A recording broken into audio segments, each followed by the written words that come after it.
Hello, I'm Alex, OMG some guy on the internet, and I am dressed up for once. I've got very poofy sleeves. Um, normally I'm on GGK Tuesdays and Thursdays, and here Sunday evenings. For this game, I will be playing Farley, who is a Goliath Druid Circle of the Moon. Oh, I guess I'm next. I read the order. Hi, I'm Rachel. Rachel is with. You can find me here on Twitch at Rachel is with Red Stream because I play D&D on the internet with my friends 3 times a week. I'm here on Sundays. I am on our Emergent YouTube channel on Thursdays, and I am on GGK on Saturdays. And tonight I am playing Thea, the Air Genasi Warlock.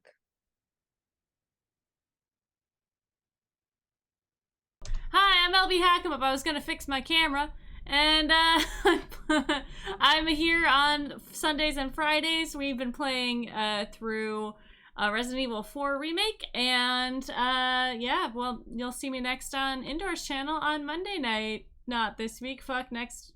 I'll be on GGK on Tuesday. I'm good at things. I'm gonna be playing Den, the Minotaur Paladin tonight. Hello, everybody. It is I, the Indoor Adventurer, he, him, and tonight I am going to be playing as the Fire Genasi Light Cleric Sova, and we both use he, him pronouns. I never go at the end like this. It's so exciting to just sit here and listen for a while. Hi, I'm Van. You can find me on the internet at Savvy Seaworth. I'm here Sunday nights and Thursdays through Mondays. I'm over on twitch.tv/game nights, either playing in games or running them. Tonight, I'm playing Zion Strongwatch, the Leonin Barbarian. I don't remember what the name of the thing I took is. The Path of the Storm. There it is. And ahoy! I am Val. I am going to be running this game tonight. Nor fly me over GGK, where I run other games. So if you like what you see here, join us for those. LB, anything else before I take us away? All right. Y'all ready to get started? Okay. I know music isn't coming through for the chat, so sorry about that, but I'm going to change our song here. Let's get it started. Wealth, fame, power. Sailors on the 9 high seas seek these things and everything else the world has to offer. For centuries, these intrepid explorers have braved the torrents of the squall, seeking treasure and refuge beyond the storm's walls. The explorers who first discovered the seas of wind and cloud above and beyond gained glory and immortality in legend. And since, every sailor with a dream has sought to do the same. Though the age of exploration has long passed and the naval fleets of the United Government form an impenetrable blockade nearly as formidable as the squall itself, many still dream of discovery in the winds beyond. One such explorer, Silva R. Fanta, claimed infamy by exploring beyond the known world, returning to spread legend of an undiscovered high sea. Branded a pirate and a traitor, Captain Silva was exiled to the squall and never seen again. Though she is presumed dead, and the spark she kindled did not perish, and thousands of renegade ships took to the skies to follow her legend, hoping to climb to new heights and discover for themselves the high fantasy.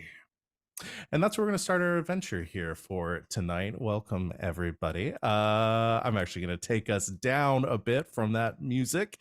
And as we zoom down below the clouds and the torrents and the winds above encircling the low sea below, this place of water and rock and more traditional seafaring environments is a lawless place and haven for pirates and criminals who want to avoid the eyes of the United Government before venturing higher and higher into the 9 high seas above. The waters sparkle in the midday light as a steady, gentle breeze pushes waves across and over the sea.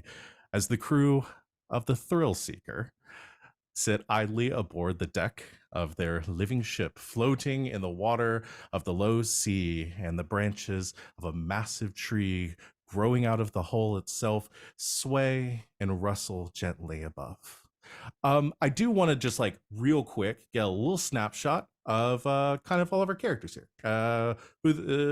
Describe yourselves and where you might be at on the ship, what you might be doing at this point in time. I'll just go in our order that we're on the screen. So, Alex, would you like to start? Sure. So, as I said, Farley is a Goliath. So, tall in nature or stature. So, I guess nature as well. But is kind of just lounging ish for the moment. Like, it looks like they're lounging, but he is doing work because he's lounging in some of the branches of the tree ant, Holly, and is just talking to her, making sure that everything's good, that you know, uh, we've made sure to pass by and gather enough sunlight for her. And otherwise just keeping an eye out and like, okay, Holly, I know that you do a good job of patching up the ship yourself, but if you ever need me to get any of those hard to reach places, you just let me know, okay? The tree, the kind of twisted, gnarled bark of the tree splits to form a face near the front as the two eyes look up, and he says, "Oh yeah, I'm good, Farley. But there's a couple of spots that I'm a little worried about near the front of the ship. You just want to like take a look at them and make sure everything's okay there. But I think I've got most of it." Okay, yeah, I'll go right now. Take a look. Don't you worry. We don't want you worrying. If you're stressed, then we're all stressed. Oh no, I'm good. No, just doing tree things. All right. And you do it so well. I will pull away from the two as Farley climbs down agilely from the tree and goes to check that out. Rachel, why don't you describe your character for us? Thea is an air genasi. She's about, I think I made her 5'10". Let's look. 5'9". I made her 5'9". She's got like, a long, lean build. And she's got pale blue skin, light blue hair. And a little sunburnt from perpetually being out in the sun. And she has blue eyes as a high raven. Sorry, the puppy needed some attention for a second. And she is let's see where she's probably lounging. Let's look at the ship layout here. She's probably lounging like right at that little like peak portion, like at the front of the ship. Oh, that's very intense music. Music changed. You should have been on repeat. What are you doing? Go. Yes. She's just probably lounging on like one of the front like outcroppings of the ship. Like legs like hanging over the end, like just laying on her back and just like flipping a coin up and flipping the coin up and flipping the coin up. Just laying there, kind of bored. Nothing's happened for a while. Yeah, y'all been in maybe a little like stretch of downtime, kind of stretching your legs. You've come back down to the low sea after maybe some adventures up in the clouds above, looking to have a little bit of rest and relaxation. And yeah, just like flipping that coin, kind of adjusting as a breeze comes through and carries it just a little bit off center, and then catching it nimbly. A dark shadow above you as Farley lumbers across the deck towards the bow of the ship.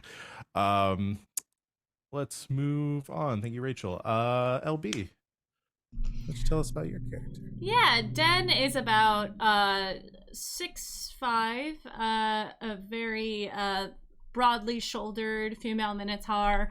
She has curly brown hair that's kind of been pulled back on the sides and almost like a mohawk around her giant horns, her bovine horns that go up and back. She's standing at the I think she's standing at the helm, and she's wearing a very casual outfit, I would say, for the high seas. It's very floral in colors, and but with a little bit of like netting. And this is very unusual for her because she is very straight-laced, but is casual Friday. So she wants to respect the wishes of the crew and be as casual as she could. I think that probably her brother dressed her, or at least offered up an option. She's at the helm, sort of with one hand behind her back, looking out at her crew. I think she's probably muttering to herself about, yes, I know that the crew requires downtime, but this seems a little too casual. That's her. You plan to what, haze your crew, give them something to do. I was thinking about it. She's trying not to. We decided that Den is the co-captain. Correct, Is the yes. co-captain on this shit with her brother, which we will introduce next. Simon, you want to introduce your character for us? Hello. Tonight I will be playing as Solvar. Solvar is a fire genasi, but not for the reasons one might think, because on this high fantasy, there exist demon berries, berries of variety of qualities that can possibly give you supernatural powers. Solvar was a regular human who ate the sun demon berry, and has since gained the powers of pure sunlight. Solvar looks like a regular human, except where his head is, it is just like this rotating galaxy, like celestial bodied star. Like it has like the pink and purple outlines. It's like a burning gaseous body where his head should be. And that is like the only visual distinction. Other than that, it is Casual Friday. Solvar typically wears a very nice, like, military style, like almost black suit with white trim around the sides that almost turns to a gray from his own complexion that radiates off. But in the nature of it being Casual Friday, he has undone the top button. Oh boy, scandalous. And I think if Solvar, because Den was saying that she didn't understand really like how Casual Friday needed to be for the crew. Solvar just says, "Don't worry, sister. They will take us as far to the heavens as we can possibly reach." And how are we supposed to get there, brother? If they are sitting, how are we supposed to get to the sky? Please Well, tell we're me. waiting for an updraft. This seems like a great time for me to interrupt. Yes, please. You are next. Walking up, ducking so he does not knock his massive lion head into the doorframe, up from the galley below with three whiskey glasses in one hand and a bottle of nice whiskey in the other. Zion walks up to where the two captains are and pushes a glass into each of their hands and says, "You two need to lighten up." He is a Leonin at a brawny, and I rolled for this, 7'2", 360 pounds of lion man. He Not a little is lion man. Not a little lion man. You beat me to it. He is a little bit older than everyone else on the ship. He's about like mid-50s, but still very much in his prime. His fur, while it used to be blonde, is still like mostly this light blonde color, but around his snout is sort of going white and gray a little bit. And there aren't a lot of clothes that fit the man, so he's just given up on shirts entirely. And just has sort of a large leather strap that holds his great axe on his back, and just some leather breeches. No boots. He's got big paws. It's always Casual Friday when Zion's around. Every day is casual. I have put on the shirt. I have let everyone take a break. I believe that is lightening up enough. It's the attitude you're missing. People enjoy my attitude. I am a well sought after dinner guest. And how casual are those dinners? It's as casual as you see before me. Slaps them both on the back. Lighten up! It's Friday. Is that a pun? Says the galaxy-faced individual.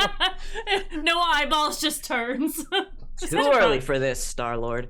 Gonna walk down the steps and go bother our navigator, probably. Yeah, I don't think I confirmed too what other people's roles were on the ship. So we have co-captains Den and Solvar. Zion, you are Perpetual Property first brothers. mate. Career First- first Property brothers. Yeah, career first mate. No, doesn't want to be captain, has no interest in being captain. Likes being first mate. Perfect. Farley, what are you? I am the shipwright. So I Shipwright. fix the ship when Holly is unable to do it herself. So that's one Wonderful. of the fun things about the living ship. It can heal itself. That is the Farley, coolest what bit. are you? And never Farley, how are you? How are you? Oh, well, you know, I mean, some days it's nice and sunny and some days it's dark and stormy, but eventually the weather changes.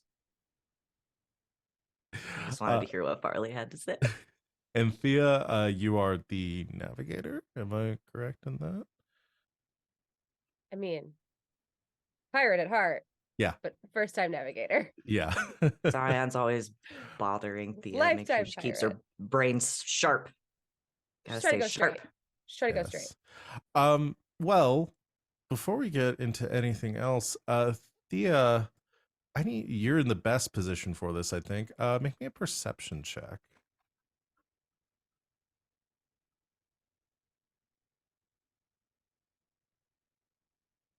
Your girl rolled a nat 1 for a 5. Oh wow, Hey, perfect. yo. All right. She's So bored. She's not paying attention. yeah, you're just flipping the coin up, not paying attention to anything. Farley, you are inspecting the side of the ship that Holly has pointed you to. The siblings are squabbling near the helm, and Zion is trying to like liven the party up a little bit, getting some drinks flowing. Unbeknownst to the rest of the crew, and fully unaware of this, a dark shape begins to fall, piercing out from the clouds above, and plummeting down towards the ocean below. And I'm guessing Farley probably is the best passive perception to notice my this. perception is +7, so 17 passive. Yeah, just was gonna make that assumption. You catch it like just out of the corner of your eye before everybody else hears this splash. It's just like water is kicked up, an explosion of sea foam from the side of your ship, dousing those of you on board, filling your whiskey glasses, replacing any liquid that might have already been inside, as the ship itself just kind of rocks to the side from this impact, and then begins to sort of right itself as rain or water trickles down from above. To arms! Everyone on your feet! All right. Who fell? I think we got some company. Farley, you saw where the impact happened. Does anybody go to check it out? Yeah. I'll go along. So did it like splash in and sink, or did another ship like land next to us and is in the water now? There's no ship there. There's no Okay. ship next to you, and you don't see another ship in the sky, or anything else that might, or off in the distance that might be attacking you. It's pretty clear waters in every direction. It's probably one of the reasons why you're kind of hanging out here. But Zion, as you rush over to the rail, and while most people are looking for any signs of attack or threat, and your captain is yelling to arms, people begin to scramble.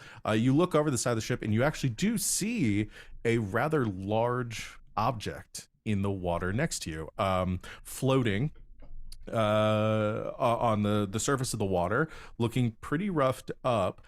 Nearly half the size of your ship is a large purple creature. It has it's quadrupedal, and has like little kind of fins on its very kind of stubby appendages, and is currently kind of floating belly up in the water, but you can see a little bit of breathing as well. It seems like the creature is still alive. It has a long body and a purple tail. Trying to think, make me a nature check, Zion. That's gonna go well for me. You never know. Oh, well, hey, don't you know that's a 17? That's really good. You know what this creature is. I mean, they're not uncommon. You just don't see them usually in the low sea. Usually they're kind of in the lower third, which are the 3 lower high seas and some of the storms beyond. This is a Dolphin, which is a sort of whale-like A creature. Dolphlungren? Nope, a Dolphin. We're not. Nope, nothing to do with Dolphlungren. It's a Dolphin, the peaceful kind of whale-like creature that lives in small pods in the seas above, and floating or kind of on its belly, looking equally messed up. And currently unconscious is a human, is a man, just kind of passed out, wearing some kind of tethered leathers, is unconscious on the belly of this creature. Shit. All right, we got somebody crashed in the water. Yeah, Solvar is gonna start asking for anyone's help to like. Is Aaron going to help this poor creature? I think Farley is taking because he was already over the side with a rope to seems check out the holes, and I think Farley's just takes jam. gets the rope so that it has even more slack and ties it around the waist, and then just goes swimming out to them. Okay. Not wild shaping or anything just yet. Yeah, but you swim out across the water, kind of looking over the creature first, checking it out before you go to check on the dude. Yeah. Farley, we need a risk assessment first, please. Well, I gotta get close enough to assess the risks. Don't touch it unless you know what it is. Little risk from an unconscious man. I'll pull you back up, bud. Unless he's pretending. Dude, are you pretending? Poking him in the shoulder a little bit. He could have the actor feet. You climb up the creature itself. Never allowing anyone on this ship to play Dungeons and Dragons ever again. He won't stop talking about it. The creature itself again is in bad shape and also probably knocked unconscious from the impact. Dolphins, fortunately for them, they are very buoyant. It's part of the reason they are able to fly. But they are the creature is probably fine, but it isn't looking great. Might need some patching up. You climb on to its kind of slightly fuzzy, I imagine the texture of a seal almost, across the skin of this creature, the hide. And you poke at the dude, who is again unconscious. He's still breathing, but does not seem immediately responsive to your poking. But does seem to be alive and does not attack you in any way. Yeah, I think they're just floating. They're alive. I can get the rope around them and we can bring them closer. Theo leans over the railing. Farley, are they hot? The back of the hand to the forehead. I mean, I guess I'll roll a medicine check. Sure. To see if there's a fever or anything. You make a medicine check to see if there's fever. Sure. That's important if you're bringing somebody aboard the ship to make sure that they're not carrying anything. That's only an 8. He's a little warm. I mean, they've been out in the sun all day. Well, I guess they fell through the clouds, but I don't know. They're a little warm. Oh, I give up. Zion. You pull.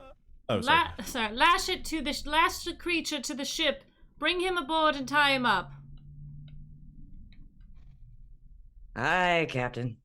That was good work, sister. Thank you, brother. Yeah, excellent captaining. Well, I'd look at the other captain to make sure he's not going to say something. I think Solvar actually will start going approaching. Unless anyone, what is as far as co-captaining goes, ship's doctor, has that been taken by anyone else? I don't believe so. No. Excellent. Let the sun-faced man be the doctor. Oh God, Perfect. You know I'm a paladin, right? Yeah, Okay. I'm a cleric. He's a cleric. Oh, right. Okay, good. Cleric beats We have so paladin much when it comes to healing. medical skills. Yeah, y'all are good on healing, Yeah. honestly. Got a cleric, a paladin, and a druid in the same group. I don't have to do nothing but be hot. Same. So Like, yeah, light things on fire. like as we're or getting the dude on the boat, and like before we even tie him up while he's passed out, I'm gonna do a quick medicine check, or like a quick like once over, to see like is anything broken? Sure. Is this dude like temporarily knocked out, or is he like No. something like Yeah. wrong medically happened here, and that is why he fell? Yeah, make a medicine check. Okay, let's do it. Hey, 17. Okay, 17. No fever. You have you able to ascertain he does have some wounds. It looks like he has a gunshot wound, probably more of like a graze on his Okay. shoulder. That looks pretty recent. And the otherwise it looks like it was merely the impact that knocked him out. As far as anything being broken, you don't, nothing visibly so. Okay. He seems to be otherwise okay. All right. Maybe a concussion. Okay, cool. Tie him up. I'll tie him up. Yeah, as long Okay. as as long as as long as it's ethical to tie up this man and not like get him to the infirmary. then we're No, he's fine. not. He is not. It doesn't feel like he's gonna die. Okay, So you. So what? Farley kind of takes some ropes to at least lash the creature to the side of the ship so it doesn't float off from you.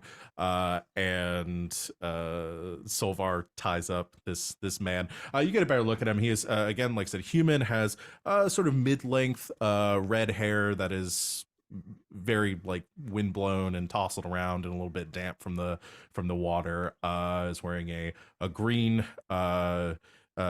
leather jacket that's a bit tattered, and has some clear scars, like long healed scars underneath. Actually, you notice that he's very scarred up from along most of his body. And yeah, I'm actually gonna think this is probably the best time. I'll put the image in the chat. I have a couple of reference illustrations for y'all to have today, and I'll send them to the group later. Well,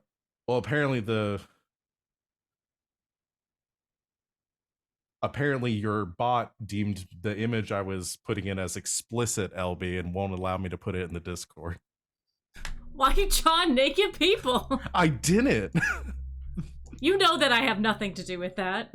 So you're saying he's hot? So, yeah, I'm gonna start a direct message with all of you and do it that way. Oh my god. It's too hot for Discord. Too hot for Discord. Oh no, Indor, I don't think we're friends on Discord. I can't send it to you. Oh my god, God. everything's falling apart. Welcome to the trash Friend fire. request. Just call the sent. stream. All right, we're doing it this way. Y'all talk, vamp for me. Ugh. You know, I have some handcuffs in my room. We could use those instead of the ropes. Yes. No. Get the handcuffs. No. I don't think it would work though. His arms would be so far back. What are you talking about? Well, if we handcuffed him, we'd probably have to do it to... Oh, we don't really have a mast, do we? No, we're not going to. We're just going to rope him up so he can't. Perhaps we should also cover his mouth. Can anyone speak with others in their mind? Oh, I can. Perfect. All right. Oh, I can detect thoughts. Right.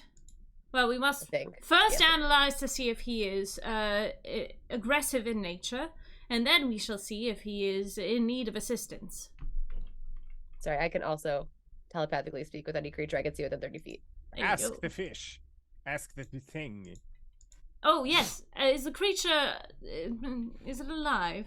Animals are not wont to lie.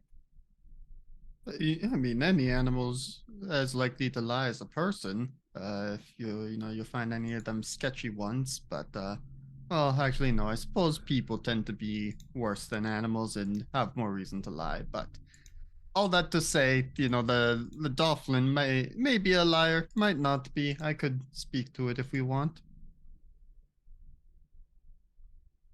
Oh. Yes, Farley, I believe that would be a rather stellar idea. Shall Now we... that was a pun. Yes. Shall we heal it slightly so that it is not upside down? Well, sure. I got, the my staff's all topped off. So I can do a level 1 cure wounds from the healing staff. Uh, did that go to chat? It did not. Okay, Interesting. so you're gonna heal the dude or the The, animal? the animal. Um, Okay. yeah. So I don't know because I clicked on the thing. Item cast cure wounds from staff of healing, but then there's no like actual role coming up in That's D&D weird. Beyond. Anyway, I can just You because just I've got it manually do it. myself. Yeah. Yeah. Why is that not going up? What It is just up with my? hates you. Yeah. Um. Um, that's fine. We don't have to. You heal it past unconsciousness, so it is up. We can figure out while you're figuring all that out. You put a cure wounds from your staff onto the how does it visualize it for me? How what does your healing look like in the senses? Because we've established that magic and that kind of stuff isn't like D&D. You're not casting spells, but they'll have more like physical kind Yeah. of manifestations in this So world. I think this is extra. uh, it's something that is in Farley's like thematic domain, but because this is coming specifically from the staff of healing, I think what happens is we see this thing of like, touches the creature with the staff, some like viney tendrils attach, and then from like the top of the staff, we very quickly get this like a flower blooms and then wilts, blooms and wilts, but like is each time it wilts, the energy like transfers through the vines to the creature. Okay, so the staff is maybe more of like a manifestation of your powers or something than it like it's like directly connected to you and like the mythos of all of this, and it's less of Yeah. like a tool that you've picked up along the way. I love that. Okay, so yeah, you do that and you see this like the wounds as your healing energy going wong wong wong wong wong goes over the outside of this creature, and you can see some of the bruises and cuts and everything. The dolphin looks like it was probably much more injured than the man was. That's probably one of the reasons that it fell. But you do that, and it kind of begins to twitch, and you see one of its like beady, these tiny little eyes, little beady black eye opens up, and it kind of immediately like looks up at you, and then it kind of tries to shift, and the ropes sort of move with it, and the ship Yeah. kind of starts to rock with it. One quick thing, I would have before that done a ritual speak with animals Sure, so as sure, not yeah. to use the spell That's slot, but once it's awake, it's just like, oh hey there, friend, try not to strain yourself. You fell quite a way. who are you? Oh, I'm Farley. I'm one of the people on this ship that we've got you tied to. The human that you fell with is inside. The others are checking on him, but Is in- is Burn okay? I mean, he was still alive. Um, You can see like it kind of relaxes a little bit. so the humans burn. What's your name, friend? Jules. Jules. Okay. Well, as I said, I'm Farley, and the ship is, well, it's partially Holly. We also call it the Thrill Seeker, but really it's Holly. Um, and we might see some of the others, but we're still figuring out. You gave us quite a fright just falling from the sky like that. Yeah, there was a lot of noise. Big boom. They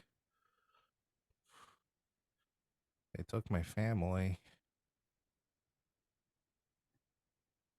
Who, who's they? And Farley kind of gets an intense look at this revelation. I don't know. Burn knew. Trying to stop them and protect us, and they took them and a big ship.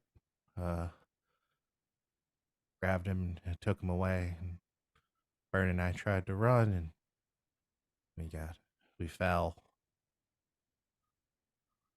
Okay, well, we got you. We'll make sure that you're taken care of, and I gotta go check with my captains and see what we can do. The creature kind of shifts a little bit. It's like, well, why can't I move? Why can't? Oh, just And you can see relax. these like the Dolphin has like across its back these like it has this like ridge down its back that essentially like almost like inflatable balloons. The creatures have formed like they produce like a gas inside of them, which allows them to be buoyant, allows them to fly. And they have a series of these like pods down their back with individual like blowholes. So like you see some like this like steam venting out of the back of it as it sort of gets a little nervous and thrashes a bit. But you tried to calm it down. Make an animal handling check for me. Yeah. That's gonna be an 18. Yeah. So you sort of Dofflin whisper, calm it down. No, we're not entirely sure how much you're hurt yet. Don't want you straining anything. And we want to make sure that we don't lose track of you. Okay. I'll just wait here then, I guess. Yeah, it should be able to cut you loose real quick, but just gotta go check, make sure that everything's okay with. Said his name was Vern. Burn. Burn. Okay, yeah, I'll go check on Burn.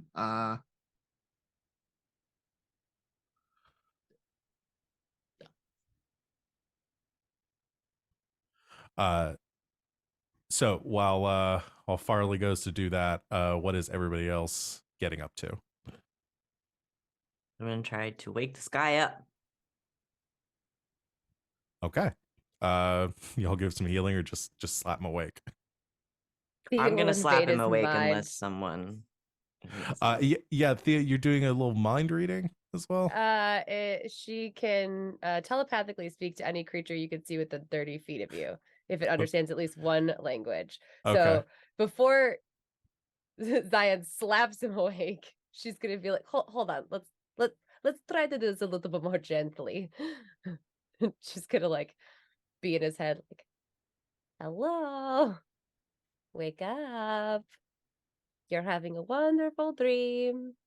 Ignore the fact that you crashed on your whale friend. I think you say the last part, and suddenly it's like a.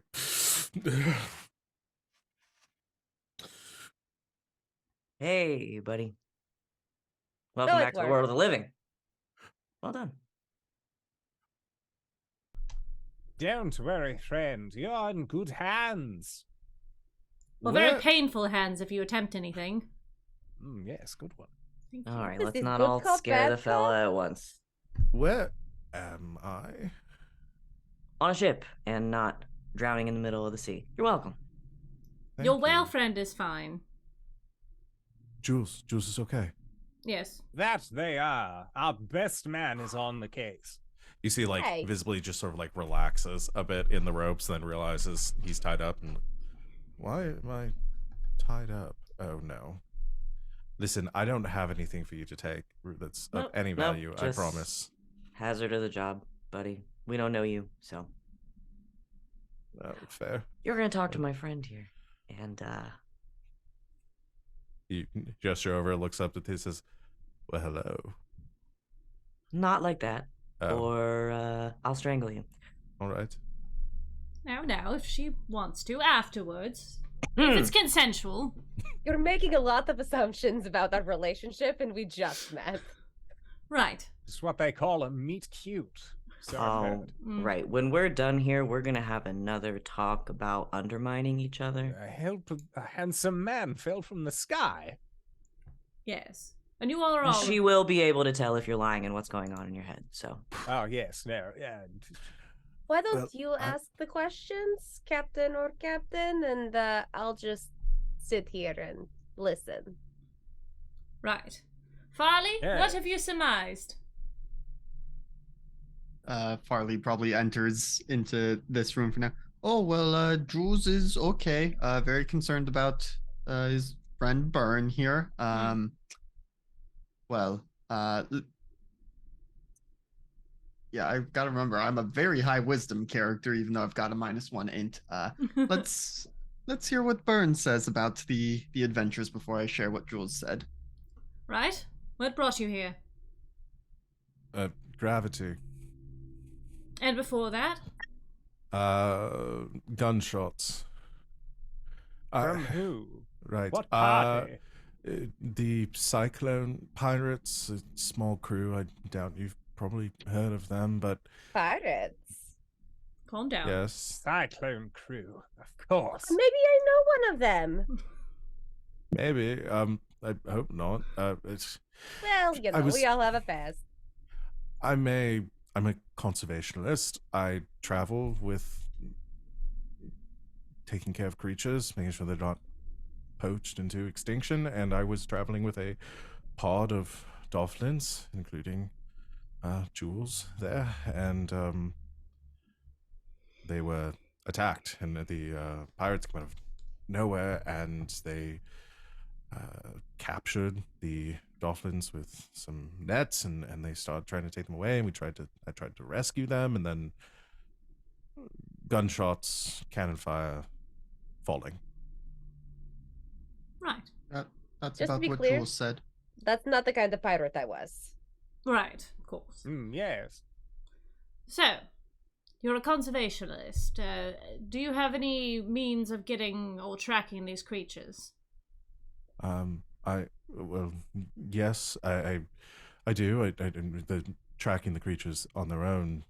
Yes, I know their habits and where they tend to congregate and migrate during the summer. But these I was escorting or traveling with the dolphins through. Oh my god, I forgot the name of the place. I was traveling with the dolphins through Nimbus, and then when they began to take the torrent through to Trato, and that's where I tried to free them along the torrents, and then that's where we got attacked and thrown into the squall, and I guess that just sort of shat us out here. What does any of that mean? Yeah, so DM, please. the nine high seas each have different names. There's the three lower seas are Trato, Nimbus, and Mulu. And so Nimbus is one of those three lower seas. So yeah, he is explaining that there are torrents that connect the different seas. I've got a map for this. I didn't know if y'all would need this, but I will. I'll share it with y'all. Let's see. Put it in the chat again. Sort of Is it hastily. too sexy? We'll see. Except my Discord just froze. Oh, there we go. Boop. There it is. Oh. Okay. So y'all are in the low sea at the very bottom of the map. The lower third of the 9 high seas is the 3 on the bottom. This is an abstract representation of how the 9 high seas are laid out. They're not necessarily stacked on top of each other like that. The curlicues are required, though. Yes, those are the pathways that you Those take. are non-optional. Yep. Yes. What's There the are- lightning? There is the path from the lower third to the middle third from the 3 lower seas. There's only one torrent that takes you there along this the air currents. There's a specific very treacherous area, the squall, that you have to navigate through in order to make it to the upper third or to the middle third. And that is what that sort of is represented by. Cool.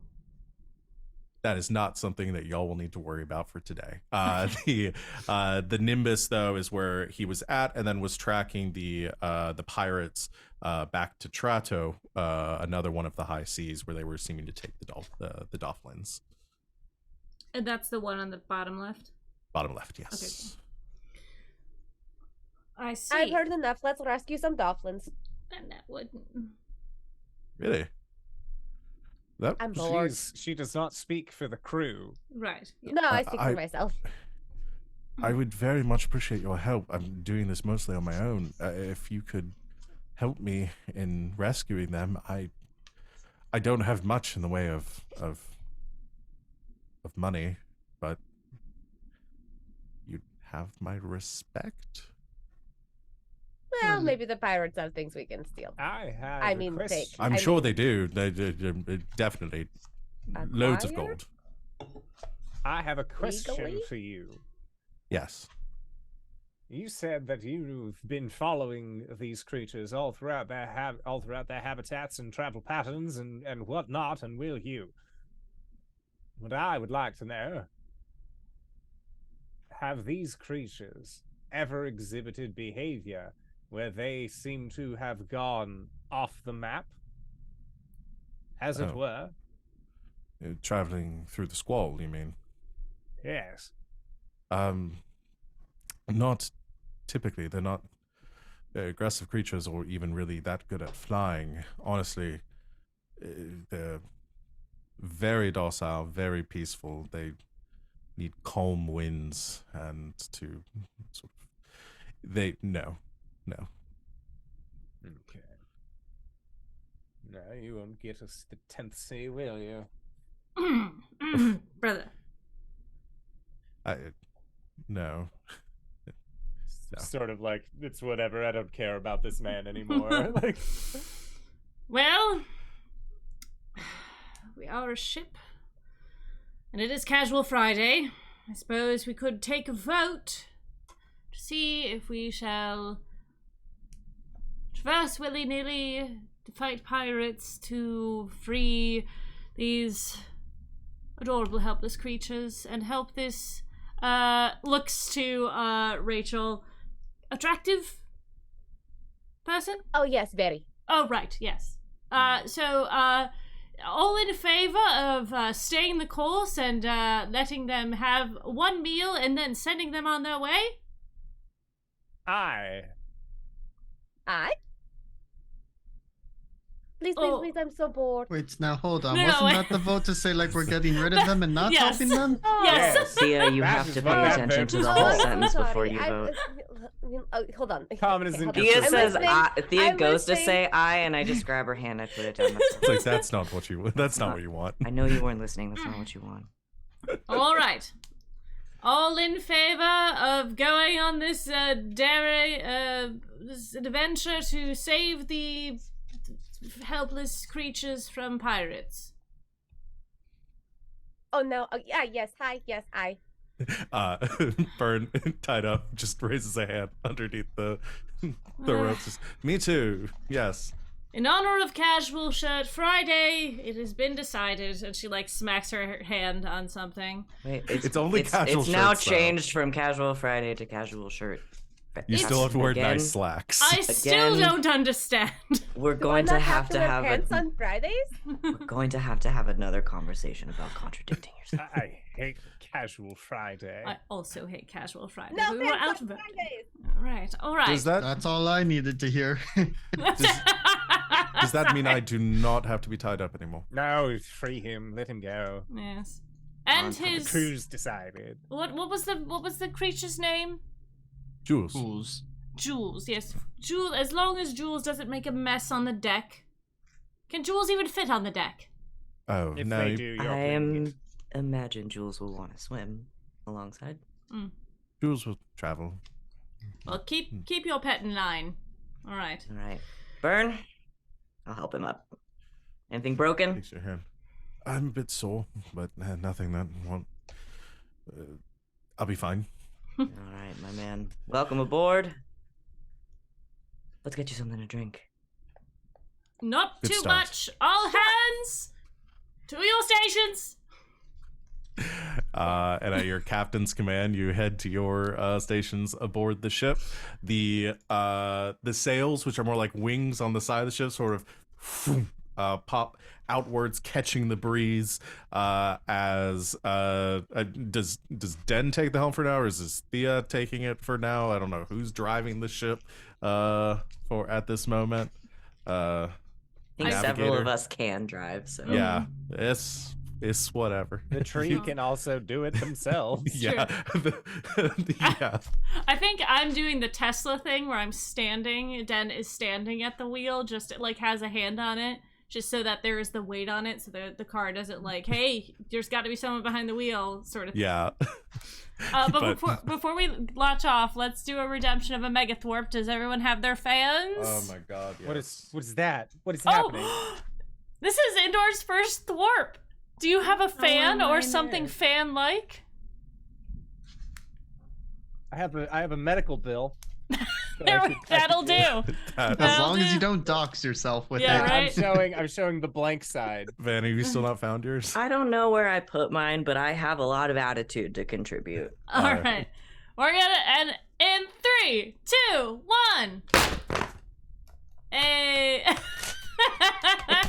Thank you for that redemption as we take off into the skies. Well, not necessarily. You Take follow off the the water. you follow the water. Let me metaphorical tell my skies. story. Yes, the wind picks up and you begin to cut across the ocean waves. Now here's the question I want to give y'all. Well, it's more of a suggestion. There are 3 pathways essentially from the low seas to the high seas. There are other ways you might be able to get there with the squall and getting enough altitude, but for the most part, there are 3 torrents that have been discovered that that allow for consistent passage into the lower third. The one that would be closest to your your intended destination would be at Geyser Ridge, which is the sort of volcanic section of the sea, where you can catch a ride on the geysers there up into the skies. So I'm gonna assume that's where y'all want to go, not to railroad y'all, but you're welcome to take the scenic route if you wish. Just not what I had intended. No, go for it. Okay. Then following the navigation presented probably by Thea as your skilled navigator aboard the ship, you begin your journey.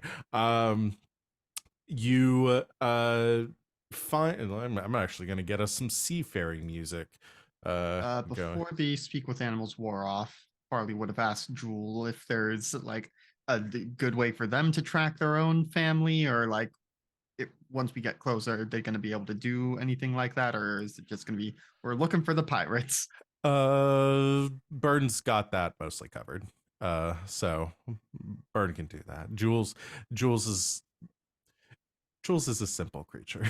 These are sky manatees. They just float. They're good, but they don't survive well. They all float down here. Yeah. Oh no. It got spooky. I just watched all 3 versions of that this week, so. Let's go with this music for now. All right, you follow the ocean waves, the currents, the wind at your back taking you to your intended destination as you begin to see Geyser Ridge looming in the distance. This rocky landscape, some of the larger islands of the low seas with these massive ridges that pierce up out of the waters below, and some spiring all the way up into the clouds above. And there is a sort of bubbling and mist coming off the sea itself, as the temperature here is much hotter than other places in the low sea due to the volcanic activities. I imagine this is a passage that you might have taken before. Y'all are experienced navigators and have ventured across the at least I imagine the lower third at some point, so you know this passage well. Thea providing expert navigation, those of you Farley making sure the ship is not damaged by the rocks below, your co-captains Den and Solvar keeping an eye out in shifts, Zion being beefy and providing and helping along the way, providing your own probably turn at the helm.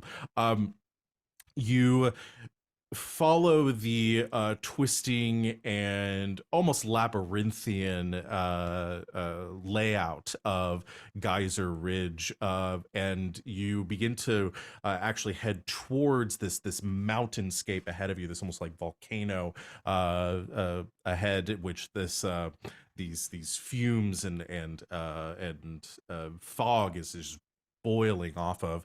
And as you journey towards it, the ship follows the flow of the water actually into a river, which actually cuts straight into the volcano itself, going through a cavern in a there's a water source that I'm trying to think of, like a grotto underneath the volcano.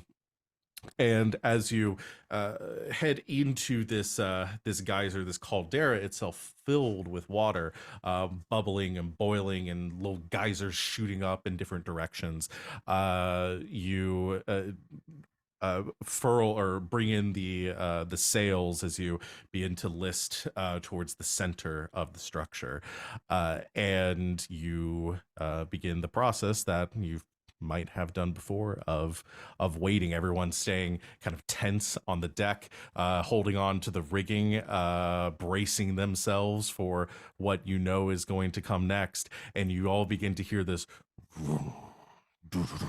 just like rumbling throughout the interior of the caldera, and geysers begin to shoot up all around you as the sea itself begins to sort of bowl upwards, and the ship sort of rises 10-15 feet along with the water as it begins to bubble up. And then in an instant there is an explosion all around you, and the ship is launched straight through the top of the caldera, and you are shot like a cannon into the skies above.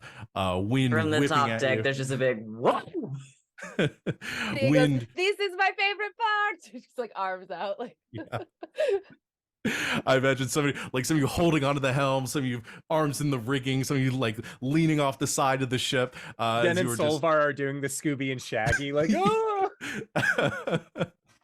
And you are shot upwards immediately. And at that point, Den or Solvar gives the command, and you pull on the rigging, loosing the sails that fly out to either side as you catch the breeze, and your ship begins to fly through the breeze, catching the torrent and spiraling upwards and along the squall, following this pathway. Now, this is a dangerous, even though this is a known path, it is still a dangerous road to follow, because you have to navigate the specific air currents that will eventually lead you to your destination. It's a tough job for a navigator, because if you get one thing wrong, you'll be flung off into the squall and lost for eternity, or forced to a rather abrupt stop in the ocean below.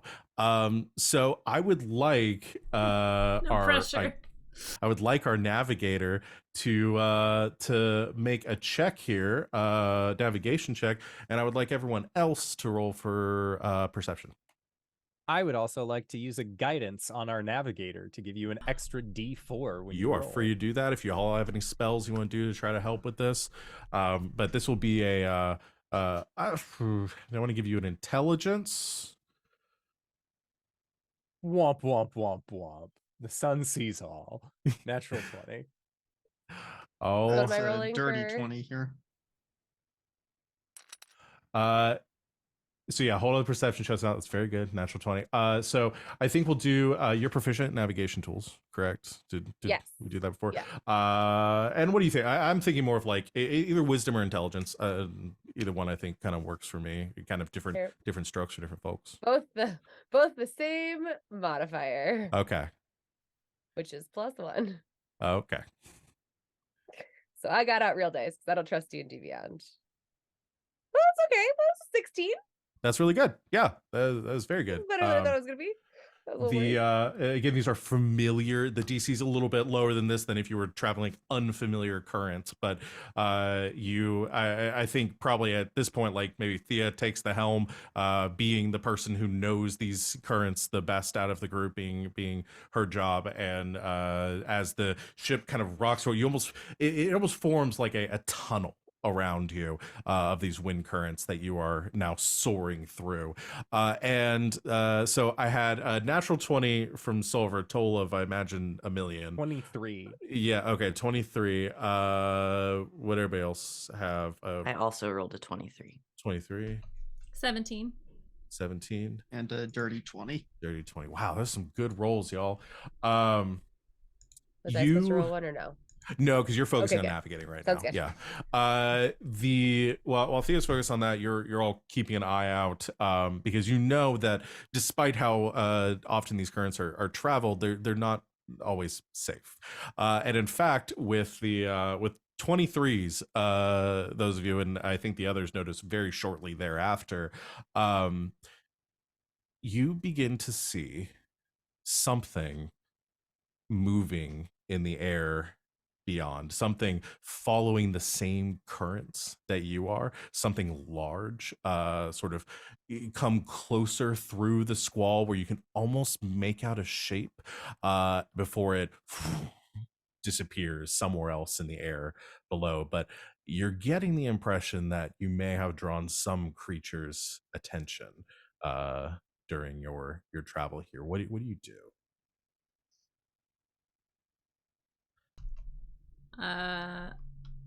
Solvar, you saw it, right? Yeah. I think all of you did. Just Solvar and Zion noticed it first. Yeah, and we got company. Yeah, I think that they are Silvar will look at Zion, just ready the crew. I can. The big shout. All right, we got company. Invited or not? Definitely not. Damn it. Burn is also on the deck of the ship, keeping an eye on Jules, who is currently like kind of clung onto the back of the ship, holding on to the to the back railings and being sort of dragged along. Big like tongue hanging out the side. Just seems very excited, like a dog, pretty much. And Burn is keeping an eye on Jules. So you begin to prepare. Y'all like loading the weapons or anything else, or spells? What are y'all doing to prepare?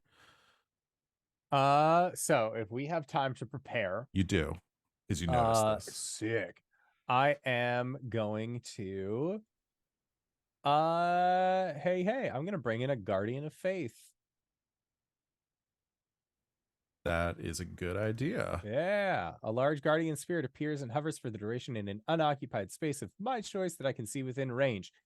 Immediately right next to me. And I think that like Solvar would say like sun burning effigy, and like fiery creation that's like double the size of him just appears next to him. And he like looks at them and just, now remember, if they get close, you hit them back. And like the spirit guardian like gives it, or the guardian of faith gives a thumbs up. And they are gonna hang out for the next 8 hours. Damn, that's a long time. I love it. Perfect. Farley, Zion, are y'all just loading the ballista? What do y'all have again? Is it a ballista? Yeah, just a ballista. It doesn't actually seem like the tree ant can throw The tree ant anything. can. The tree ant's got attacks that it can make. It has the ability. If you pull up the tree ant's character sheet, then it has the ability to throw rocks, which we can say are cannonballs instead if y'all want to be on brand. Yeah. So we can have Holly ready in action to attack. So quickly loading the cannons, or loading the ballista. Holly reaches down. I imagine there's like some sort of like, there's an opening in the side of the ship that actually leads down into the cargo below, and with one long tree arm, and then comes back out with a couple of cannonballs and begins to hold those at the ready, just like pivoting around looking for something to throw them at, just bloodthirsty and ready to go. The rest Blood of you is good for the nutrients. yeah. The rest of you, Thea is still at the wheel. Crossbow in one hand on the wheel. Yeah. Is Den doing anything to prepare? Yes, Den touches themselves on the chest, and I'm going to cast Armor of Agathis. Okay. And she is going to say, as she does so, Wicked Angel Armor, and the sort of frost comes out of her hand and like covers her body, and she's got this like sort of dry ice effect coming off her as this armor attaches itself to her already applied armor. Okay. As all this happens, you begin to take these preparations, taking your battle stations. There is like a wailing kind of screeching noise, like, from the clouds next to you here, followed by a gush gush gush gush, as something bursts out of the clouds in a flash. You see 4 wings extending out in 2 directions, and you see the domed shape of like a turtle shell with a big shark head at the front, which is just gnashing like a chain chomp down in your direction. This is one of the biggest threats to the airfares, to the seafarers of the 9 high seas. This is a shrike, and I'm gonna go ahead and drop that image in the chat for y'all, as this massive half turtle, half shark winged creature comes flying out of the sky to attack you. But all of you were ready, so you have the opportunity to act first. We're just going to do side initiative for this adventure, so we're not dealing with a bunch of rolls. So y'all can act before it gets to your ship, but it looks like it is looking to take a big old bite out of your hull. I mean, Farley would have been preparing the ballista. Okay, you can take a shot with the ballista then. Yeah, so let's see. This is gonna. I don't see a way to do the rolls from the sheet. You so probably just have to manually roll it, because I don't think there's a way to do it. So your ballista for the living ship is +6 to hit. So it's Farley. That's like a 24 to hit. That definitely hits. Roll 3d10.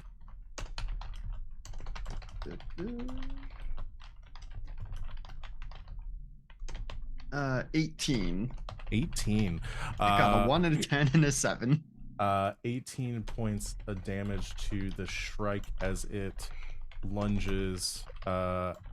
Let me actually, where did my thing go? Shrike. All right, 18 points of damage. The ballista, there's a twang as you not heal, damage. Damn you. There's a twang from the ballista's. It shoots the bolt forward through the air and then slams into like the front, the little gap between the shell and the fleshy bits of the shrike, and it sort of tumbles in the air a little bit. Its momentum is still carrying it forward. It's not enough to fully dissuade it at this point, and it's just like continue to chop towards you. What else? We can also have Holly make her attack, if you would, if somebody would like to roll that. Holly is a +10 to hit. Somebody wants to roll a d20 for that. I can also roll for Holly. That is fine. Go for it. Got the hot That's hand. a 25. Damn. Okay. Roll 4d10 +6. I don't know how to add extras. You just roll a 4d10. So yeah. You just click the d10 4 times and then. Well, that's pretty good. 28 +6 is 34. 34. Damn. All right.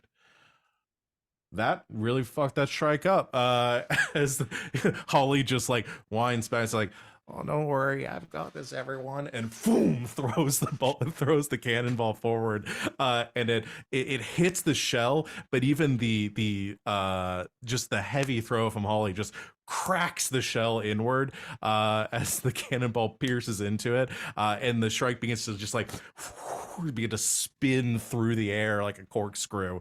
Again, still in your direction, but now has a little bit of spin to it, and is very badly hurt. Yeah, Solvar will bring their finger back like a pistol, and you see that it kind of like draws in some flaming energy like a Yu Yu Hakusho spirit gun. And he is going to say "Sun Sun lingering flame," and he'll pull his finger back and fire, and I'll use a guiding bolt. Ooh, do it to try and hit this thing. God, I love that visual. 11. So it glances off the shield. It doesn't do what I needed it to. Yeah, I think that it doesn't hit the AC. So it's still spinning through the air. You fire it, and just the bolt is just repelled somewhere off into the clouds, just disappearing into the storm beyond. I'm sure that's fine, and we'll have no repercussions. He sort of like looks at his finger like this has never happened before. Perhaps you need some tuning up, brother. There's a flock of birds just lazily flying through the sky, and the one just shot out of the sky, just a burst of feathers. Den is gonna tie herself off on the ship. How far away is this thing? Less than 60 feet. Cool. I think she is going to attempt. Can I would like to wind up a shot. I'm thinking that probably maybe once it gets within 30 feet, I'm going to be on a rope that's like the center, and then I'm going to like jump and swing around and try to hit it. Because I can't imagine 60 feet of rope I'm going to be able to like do a... Okay, you want to do some Jack Sparrow shit Yes. and try to swing off the ship Yeah. to make an attack against it? Yeah. Okay. So yeah, I think you begin like with your movement, grabbing onto a rope, like looping it around your arm, and then just like you begin that running the opposite direction off the other side of the ship, and everyone's like, "Where the fuck are you going?" You just begin to sail, and that's as much of that song as we can do. Do you have anything? So we'll do your prepared action once it starts to go. Yeah. Zion, is there something you can do from this distance? I gotta wait till it gets close. Okay, so you can also prepare your action to. You just want to like attack it once it gets close to the ship. I'm gonna launch myself at it for sure. Okay, yeah, you can do that. So you're just readying a regular attack to. Oh, can I go ahead and rage? Yeah, bonus action rage. I'll bonus action rage. Okay. So you just what does your rage look like? Like what's the aesthetic here? Well, I think because it's a storm aura, right? So I think there is just like this crackle of energy, like right before a lightning strikes, and just like puffs out a little bit, right? Yeah. But it's cool. I like it. Your hair begins to like stand on end. Your lion mane kind of billowing outwards as electricity begins to surge through it. And you come up to the edge of the ship, kind of following the trajectory of where this thing's coming. It is going to take its turn. It continues kind of spiraling through the air straight towards you like a missile. Den, at this point, you have reached the apex of your arc, and you are within striking distance of it. Go to make your attacks. All right. First attack. Oh, was an 18. It's a 9 for the first one and a 22 to hit on the second one. 22 hits. Okay. We're going to be doing... Oh, shit. Okay. The first one is going to be 16 points of damage, and I'm going to throw a smite on it because I haven't played a paladin in a long time, and I want to smite. Go for it. So I'm going to... it's going to need to make a strength save. Okay. As I cast Thunderous Smite upon it. Oh, okay. Strength is pretty good. That's a 21 on its strength save. Okay, then it's good. Hold on. And the attack deals an extra 2 at the target. Additionally, if the target is a creature, it must succeed on a strength saving throw. Okay, so it's still going to do the damage. It's going to take 7 points of thunder damage. As she, you can kind of hear, like, kind of the air get quiet, like everything gets quiet for a moment, and as her axe hits into this thing, there's no like hit sound, and then there's just a blast of like thunder, like a sound wave, as she says, "Biting blow." Love it. You give out your catchphrase attack as and you then she starts spinning away. yeah, there's Yeah, they you, like, never show the end of that, do they? no, you just see the first part. But you you're sailing through the air, your greatsword, you like cut upwards with it. It slams into the shell like the opposite direction of the spin, and causing the impact to let out this thunderous crack that sends some of the clouds scattering away in that moment, and yeah, you are launched backwards almost directly the path that you came from as you hit it, now kind of falling back behind the ship again, and the spin on this thing is now canceled out as it is again very badly hurt but still on its warpath forward. I did forget, Thea, you do have to stay at the helm. Is there anything that you want to do from the helm, or you just want to focus on your on steering? I mean, I guess you don't have to stay at the helm. No, It might she'll not stay be at the helm. advised. She'll stay at the helm. She's got things she can do at this distance. She'll probably like as the thing's kind of going by, she like will grab her crossbow and not actually like fire it, but she goes like boom, and then an eldritch blast will the no actual like thing comes out of it. Like she doesn't actually fire the crossbow, she just uses it like a conduit Yeah, for her eldritch blast, and fires it at the thing, and I'm assuming a 22 hit. that does hit. Yeah. So she actually has, it's two, it like starts as one and it arcs to two. Okay. And it's gonna take looks like, oh, that It went was really 4 damage weird. for the first Yeah, one. 4 damage for the first one, And then make a second attack for. and then 7 for the next one. Did you make 2 attacks, or you just make 1? It's just 1 attack, but it's 2 bolts. I think you have to roll to hit on both. Oh, did you of them. roll to hit the second one? I'm sorry. For Eldritch Try that again. Blast? Yep, 22. Yeah. Okay. It hits either way. So 7 points of damage on the second one. Yes. So you're good. But yeah, you fire the shot like splits out, just hits the side. Is this like a light beam is kind of what we're dealing, like a energy blast sort of thing? I'm going air genasi, so I'm thinking like it kind of looks like lightning. Yeah, I like bit. that sort of, it was like kind of We really did a cutting theme, huh? We really did. Yeah, y'all really did. Like cutting at weird angles through the air. And then slamming into the shell of this the Shrike. Literally, Everyone in this crew has singles. survived being struck by lightning. Yeah, that's what it is. That's what it is. Or lit on fire by lightning. Well, that leaves one last person to go as this thing is on its last legs and streaking forward, and is like teed up for you, Zion, as you're standing on the edge of the ship. Yeah, I have the great axe, right, and I take the railing and just launch over it.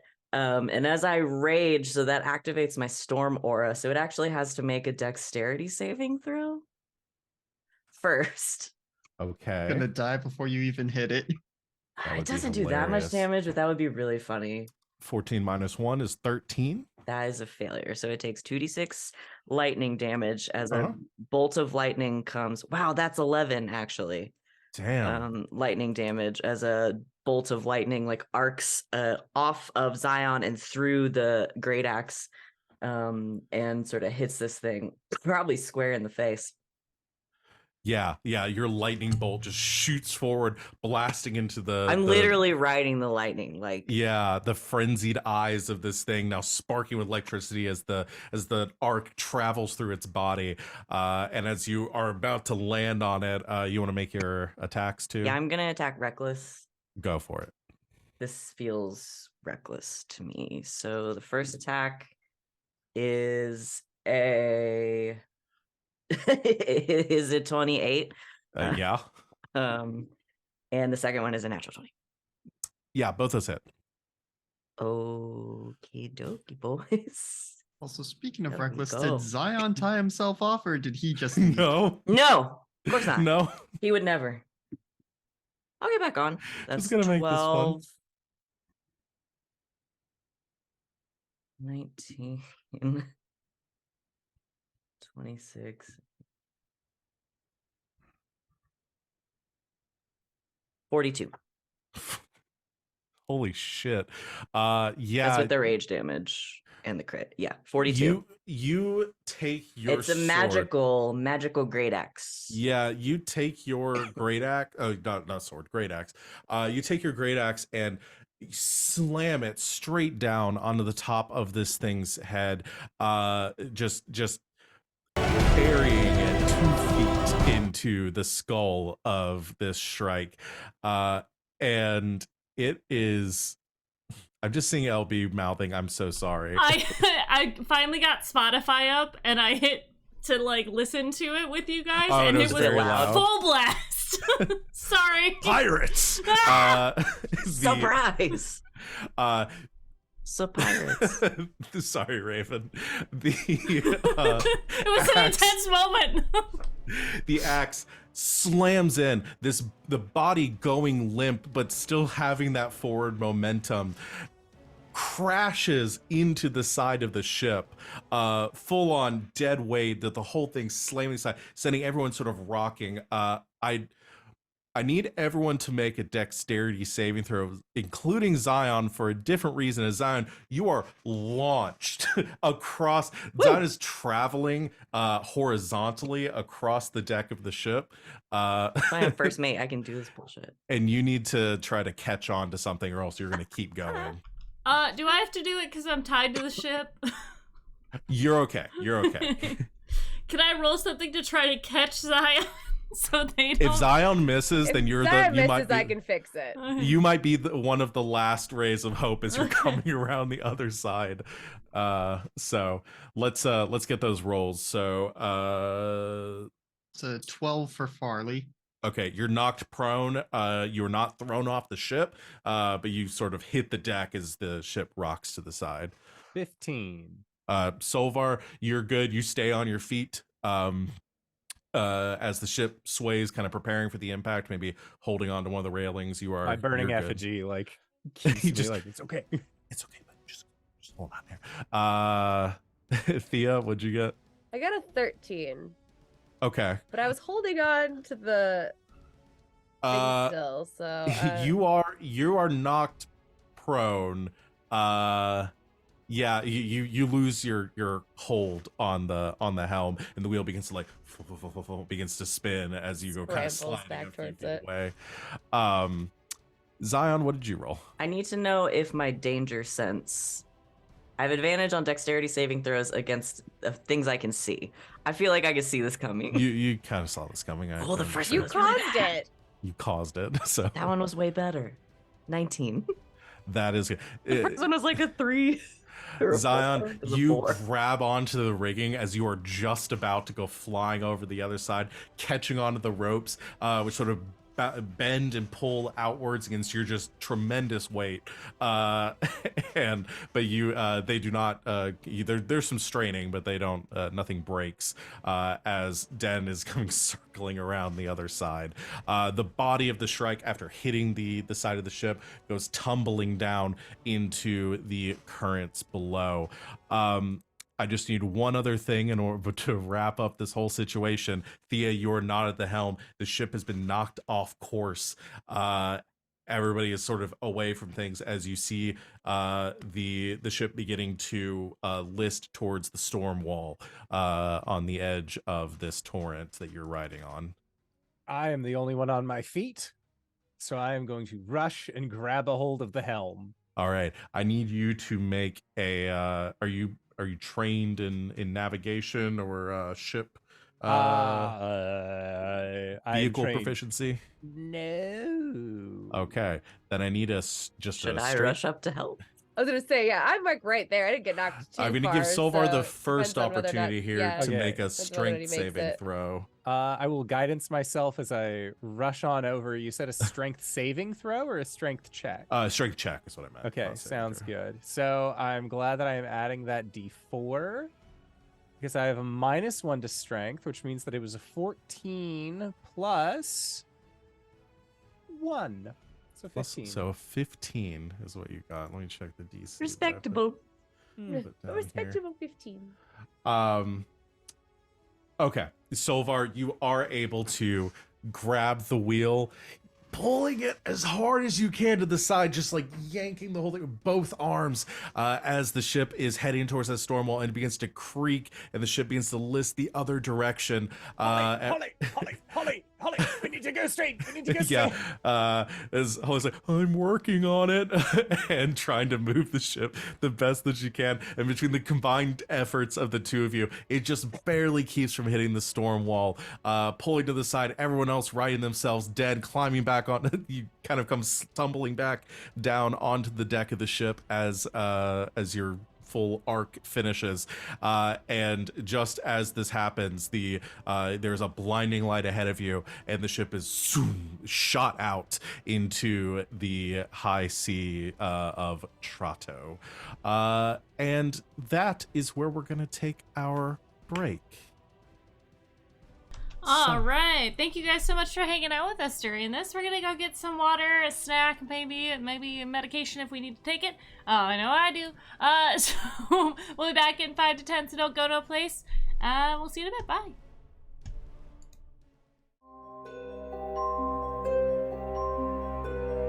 Hello, everybody, and thanks for hanging out with us while we took our break.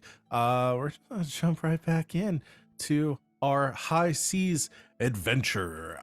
The ship, the Thrill Seeker, true to its name, is just shot out from the torrent, finally arriving in the Sea of Trato. This sea is much like many of the other high seas of this world. Much like the other 8 of them, the clouds kind of form a solid surface underneath you as your ship cuts through this cover. The winds and the air currents themselves holding your ship aloft as it sails forward. Trato itself is distinguishable through another trait, though, is that it is very dry here. The winds themselves are warmer than typical. There are even little like flecks of embers that hang through the air, almost like glistening around you, forming this around these like dark and smoky looking clouds that extend out in every direction. Burn steps up to the helm after checking on Jules and says, well, that was rather exciting. Good job, everyone. If you give me a moment, I can try to see if I sense the presence of the dolphins anywhere near us. I have a small ability to do so, and I can at least get pointed in the right direction. Go on, yes. And Burn steps around, like towards the back of the ship with Jules, and actually like places a hand onto Jules, again, this massive head of the dolphin kind of resting up on the back of the ship, and focuses for a moment as he is making contact with his animal friend, and he's still for a bit. And then you watch as Jules's eyes kind of, these, again, little beady black eyes seem to light up a little bit and kind of sparkle with some amount of strange energy. And Burn takes a step back and says, right, northeast, about 8 kilometers that way. I think that's what they are. They don't seem to be moving, and I think all of them are there. Do they seem to be alive? I wouldn't be able to sense them otherwise. Perfect. Well, I believe we should do this stealthily. Sova? Agreed. Stealth should be our #1 priority. Right. Who's the stealthiest at flying? We're flying. No, not I. Yes, we all know that. Thea? Is there a way to stealth the ship? Probably It's a not. ship. Can I make a stealth roll with the living ship. Does The she have a ship stealth begins to- roll? I can't invisibility the ship. The ship begins to tiptoe across the clouds. I don't know, fly casually. Yeah. No, there isn't really a way to do that. I guess once you get closer, you might be able to find an approach that is maybe less modern, but you really have no idea what you're going into right now. So I don't even know if you really know what you would be trying to hide the ship from at Do this we- point. Do we know if there's land or anything this way? There are so yes, there are islands. There are islands in the sky. There are like places where people live, like inhabited and uninhabited land masses up here, and so yes, you be on the lookout for those. Okay. That might be where they are. They might be able to again. Burden doesn't have any details other than they're that direction. Yes. Farley, do you have any ability to see through creatures' eyes, or is that a not druid thing? Oh, that's not something I can do today, at least. I'd have to think about it if that's something I could do on another day. Right, alright. Could you perhaps maybe take the being, what was his name? Jules? Jules. Jules. Could you take Jules out and perhaps do surveillance before we bring our giant ship upon this mass?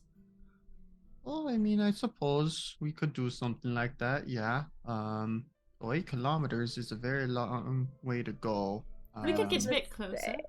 Yeah, but I mean, we can get a little bit closer. I mean, it's not like they're going to assume that every ship headed in their direction is, coming Right. for those things. So we won't head directly for it. We'll head in the general direction and try to get the lay of the land, and then consider a more stealthy option. Yes. Pirates are very territorial. That's what I hear, yes.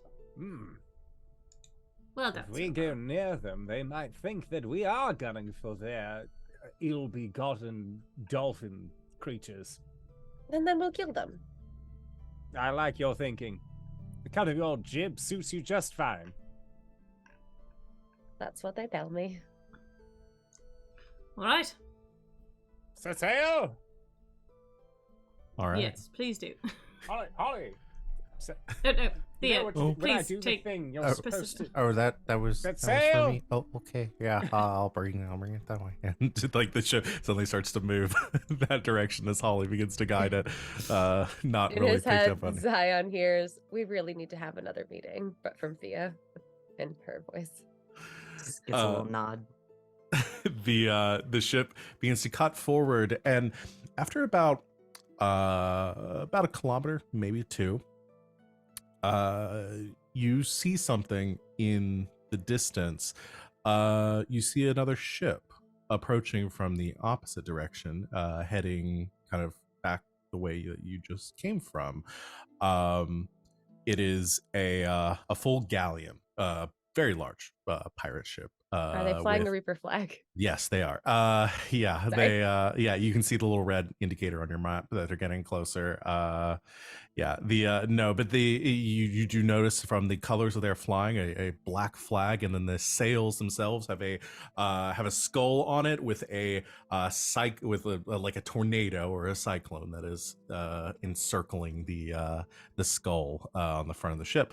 However, it's much closer than where Burn is indicating. And actually, Burn pauses for it and says, those are the Cyclone pirates. That's the ship that attacked us. But the dolphins are, I'm still feeling them. They're nowhere close. Perhaps they have them in some sort of cell, and they Perhaps are there's been a handoff. that as well. You can see the ship is approaching you at speed. You probably only have a few minutes until they are passing you, going the opposite direction. What do you do? Okay, I have an idea. Do you want to pretend that we're in distress? Ugh. Catch them unawares. What, you said you wanted to do more acting? Well, our beef is not with the Cyclone Pirates. Cyclone Pirates are only the ones who took the animals, but the animals are no longer with them. However, they would know where the animals are at. So, maybe we light a few fires, and they tell us what we need to know. An intimidation tactic, you'll say. Ah, yes. Oh, you want to question them? Don't they just Wait. like steal one of them off the ship as they go by or something? If you can steal one off the top of the ship, please do. However, I feel like they will not take our abduction lightly. If I may, captains, we did sort of jump clear past just hailing them. Yes, but they are pirates. And Are y'all not pirates too? I want to make that clear. the Are rest y'all- of us are very much pirates. Sister, I believe we've been on a ship with pirates. I've been very clear about the fact that I was a pirate. Yes, Do but you we. think I listened to what the yes, crew so has have to There's say? like a skull and crossbones Why? flying off of your. I feel like you were very clear about this, right, Sion? Yes, but we've gotten all of Extremely. our means by doing things by the book. I thought We're we a were bit Robin Hoodish, explorers. but like This- we're still pirates. Definitely the pirate book. I do love this because the one question I didn't ask y'all is, are you pirates beforehand? Because I kind of just assumed. And then as long as this has gone on, I'm starting to realize everybody's not on the same page there. And that's my fault. No, that's Farley, what did you comedy's for. believe? Farley, we're not pirates, right? Wouldn't rob from people. I mean, sometimes we do. I mean, yeah, I just go where Holly goes, and I mean, Zion's saying, yeah. I mean, the pirate book I've seen you carrying around has got the skull and crossbones on it. So Wait, no, hold Holly up, from that above. begs a very Wait, are good we point. not pirates? No, Holly, I have to ask Oh. you, are you a pirate ship?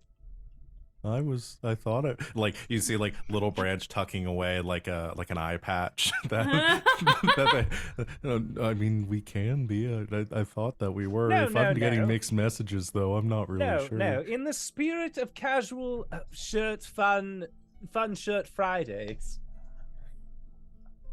are you a pirate ship?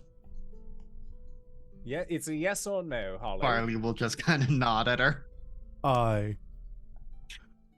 Then that begs to believe that, sister, you and I have been captains, co-captains, of a pirate vessel for quite some time, leading me to believe that we have caught ourselves up in a life of piracy. I just leaned down to Thea like, I have a lot of regrets right now. Well, Thea just like smacks her head on their bicep, just No, like whack. we have provided payment and adventure. I think whether we are pirates or not. Not paying your crew is a great way to not have a crew anymore. Well, exactly. So we're not. That makes If sense. we are pirates, I'm saying we're not bad pirates. We are ethical pirates. Ah, yes, no, I even ethical gave you the- pirates. I Boy, even I'm gave gonna. you the book. We're gonna have to do another Hey. game that's the origin story of this crew because I So really far, need to know how so- this happened. However, as you're having this conversation, suddenly looming next to you is the galleon that has been approaching, and more is off of your starboard side. Hail, fellow The left pirates! one comes to a kind of Oh no. comes around like I think it takes a while, has taken like a wide berth and then come around side you. If I may, captains, I think Thea might be the best choice to handle this one. All as- right. However, if it comes to blows, wait for the signal. Right. And You'll know Thea, it when you Let's- see it. What? No, we've talked about this too. You have to tell us what the signal is ahead of time. Oh, it will be a very obvious signal. Your head is a literal star, so Yes. that If you- everything about you is a signal. Thea, I shall back you up. You hear from slightly raised up next to you, Stay with the their cap- ship the being other captain. taller than yours. You hear like a thump, click, thump, click, thump, click. As coming up to the edge of the ship, you see just the most piratey pirate you've ever seen in your pirate lives. A grizzled human man with a ratty beard with some little like gold bands cinching off parts of it, a big like X-shaped scar across one of his eyes. He's wearing a wide hat with a massive feather off the bat, and a leather duster, and he comes up to the rail and he says, "Ahoy there!" Thea hops up on like the side of our ship. And is just kind of standing there, just like hair blowing in the breeze. Hello, Captain. I be Captain Rain of the Cyclones. I'm not familiar with your colors or your vessel here. If you might ask, who am I? Who do I have the pleasure of speaking with? My name is Thea Tides. I'm the navigator on our crew. We are incognito and not flying the normal flag. I put the image for Captain Rain in the chat for all of you, just if you see it. Gives a big smile, a glint off of a gold tooth, and he says, a bit of subterfuge I can respect. I can respect that. I see that you're floating out here on your own. I wouldn't be a gentle pirate myself if I didn't offer some amount of assistance to you and your crew. Oh, we're fine. Just gearing up for the messier part of our next mission. Well, these be dangerous skies to be sailing if you're doing so for any sort of business, but you all seem like confident or competent individuals, and confident too. Well, we have that in common. Well, if you'd be needing any, I've been sailing these skies for many decades now, and I'm always happy to help a fellow rapscallion whenever needed.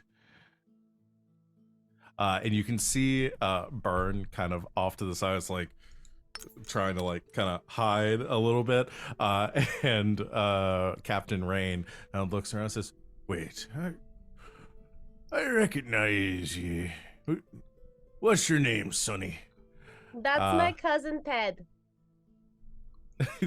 Gives yes, a very sad sort. He's a eunuch, you know. We usually keep him below deck, but he's very excited to be on this side of the sea. Burn, like facing back to Captain Ray, just like looks over to you, Ted, just like, why? And you also notice that Jules has ducked around like the other side of your ship. Essentially. I'm just gonna take Ted below deck. I rolled a 23 insight on this captain, please. Okay. I can't believe you haven't made me make a deception roll yet. I'm about to. Okay, I was like, how have I gotten this far? I'm about to. He is, I mean, very clearly, like, you see him, like, you can see the, like, arithmetic in his head of, like, it's a nice ship. Okay, how much is it? Like, that's a nice bit over there. Like, I mean, he's essentially looking at your ship like a car he's about to purchase. And so he's very much kind of has an alternate agenda here. And he says he actually looks down once again. It's like, give this excuse about Ted keeping an eye on Burn. Says, without needing to be too forward, I'm sure your business is your own. What is your reasoning for exploring and gallivanting across the Stratos Sea? Is there? I'm just curious. One privateer to another. Solvar steps forward with authority as a captain. Our journey is to go where any privateer worth their salt will desire to go. We aim for the 10th sea, or the 10th sky. I want Thea to make a deception check, and I want Solvar to make a persuasion check. Do I have to make a check for looking directly into the camera? Yes. Like Jim Halpert? What are those rolls, y'all? That's a 26, baby. That's really good. I rolled a natural 20 for breaking the fourth wall. It shatters. Time and space begin to warp around Zion. The 10th sea and also mayhem and general debauchery. Persuasion of 17, having guidance to myself for an additional 3 for a total of 20. Wow. There's a pause, and you see, like, again, the like calculations in his head like stop as he like actually focuses on you in the conversation for a moment, and gives a slow nod and then a smile which widens. He says, "Now that's an adventure right there, and one I can respect. You know, not many like us actually dream of such things. They think us foolish for searching for something that they see as nothing more than a fool's errand. But I see in you the makings of a true pirate." Well, this was been Farley, a... he thinks we can be true pirates. Let's have a drink. How about it? we're actually quite on a deadline. Come on up. And you see, like, he says, "All right, you scouts, lower the planks. Let's greet our new friends proper." And you see, like, big old planks lowering down onto your ship, and some other, like, grizzled pirates coming down. From the other side, I'm holding the pirate book open to chapter 8, networking. And he says, "Come on up aboard," and gestures for all of you to come aboard his ship. Really, we are on quite the time. Just a short drink for an adventure such as this. Okay, Shouldn't be bound by time. You guys continue with preparations. I will go have a drink with the lovely captain while you guys finish up. We'll, do our, what chapter? 8, networking? We'll do our networking and then we'll be on our way. Oh, so you've also studied the Book of Piracy. Of course. That one's The top of first my thing I could read. top of my bookshelf. Have you gotten to chapter 10 yet? Of course. Oh, Yes. the section on booty is my favorite by far. Well, it's everyone's favorite. Yes, I did have some questions about that, but I feel like that is another time. Zion, would you mind going along, and the rest of us will prepare... Watch your pockets, and we will we'll wrap it up and get back on the seas. The tents, yes. Hi, Captain. Don't you think that one of the captains should represent our lovely crew and join the man for a drink? Well, seeing as your head is made of a sun, would you like to go, brother? We've I do not got have it a handled. mouth. Captains, I think it might be better for everyone if you stayed with your own ship. Yes. I open it to chapter 9, hostage situations. I hate casual Fridays. Oh, right. Okay. Yeah. Emotions. You head. So what? Thea and Zion are I'll heading go. on. Yeah, sure. Okay, and the Thea rest of you was are just staying. gonna go by herself, but that's fine. The rest of We you got- saying. they Well, got you two know I'm not going to oxygen. embarrass you. The Well, some of the no, I crew was brings just- down some big barrels of rum and slam them down to your deck for you to crack some open, and begins dunking in tankards to hand out to you. The crew coming up and enjoying. Holly takes an entire barrel of rum and just downs it much to the applause of the. You're driving. I don't. She says, "I'm always the designated driver. Somebody else do it." And starts drinking. My The shit beer. you head back up. Listen, if our ship can't drive on like one mug, her It's sized also the mug sea. of rum. Yeah. What am I gonna hit? What is she gonna even? hit? um, you Thea and Zion, you head up onto the deck of the Cyclone's ship, and there are other fellow pirates up here. You are taken up to the helm, where Captain Rain gives you tankards of his exclusive popping open a nasty, like a really what's the word, like a tarnished looking bottle, glass bottle, and pours out of that to the two of you, and it holds out and it says, Cheers to the 10th sea. Cheers. Cheers, Captain. clanks it, and begins to drink. Is there anything you want to ask or do during this drinking time? Thea pretends to drink. Okay. Was this a new bottle that he opened? Yeah, that's why. Like, unless there was like a sealed ass cork on it. No. Well, no.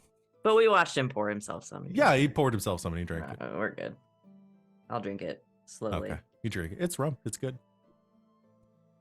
So, Captain, I totally lost the word. Shrike. That's what they're called.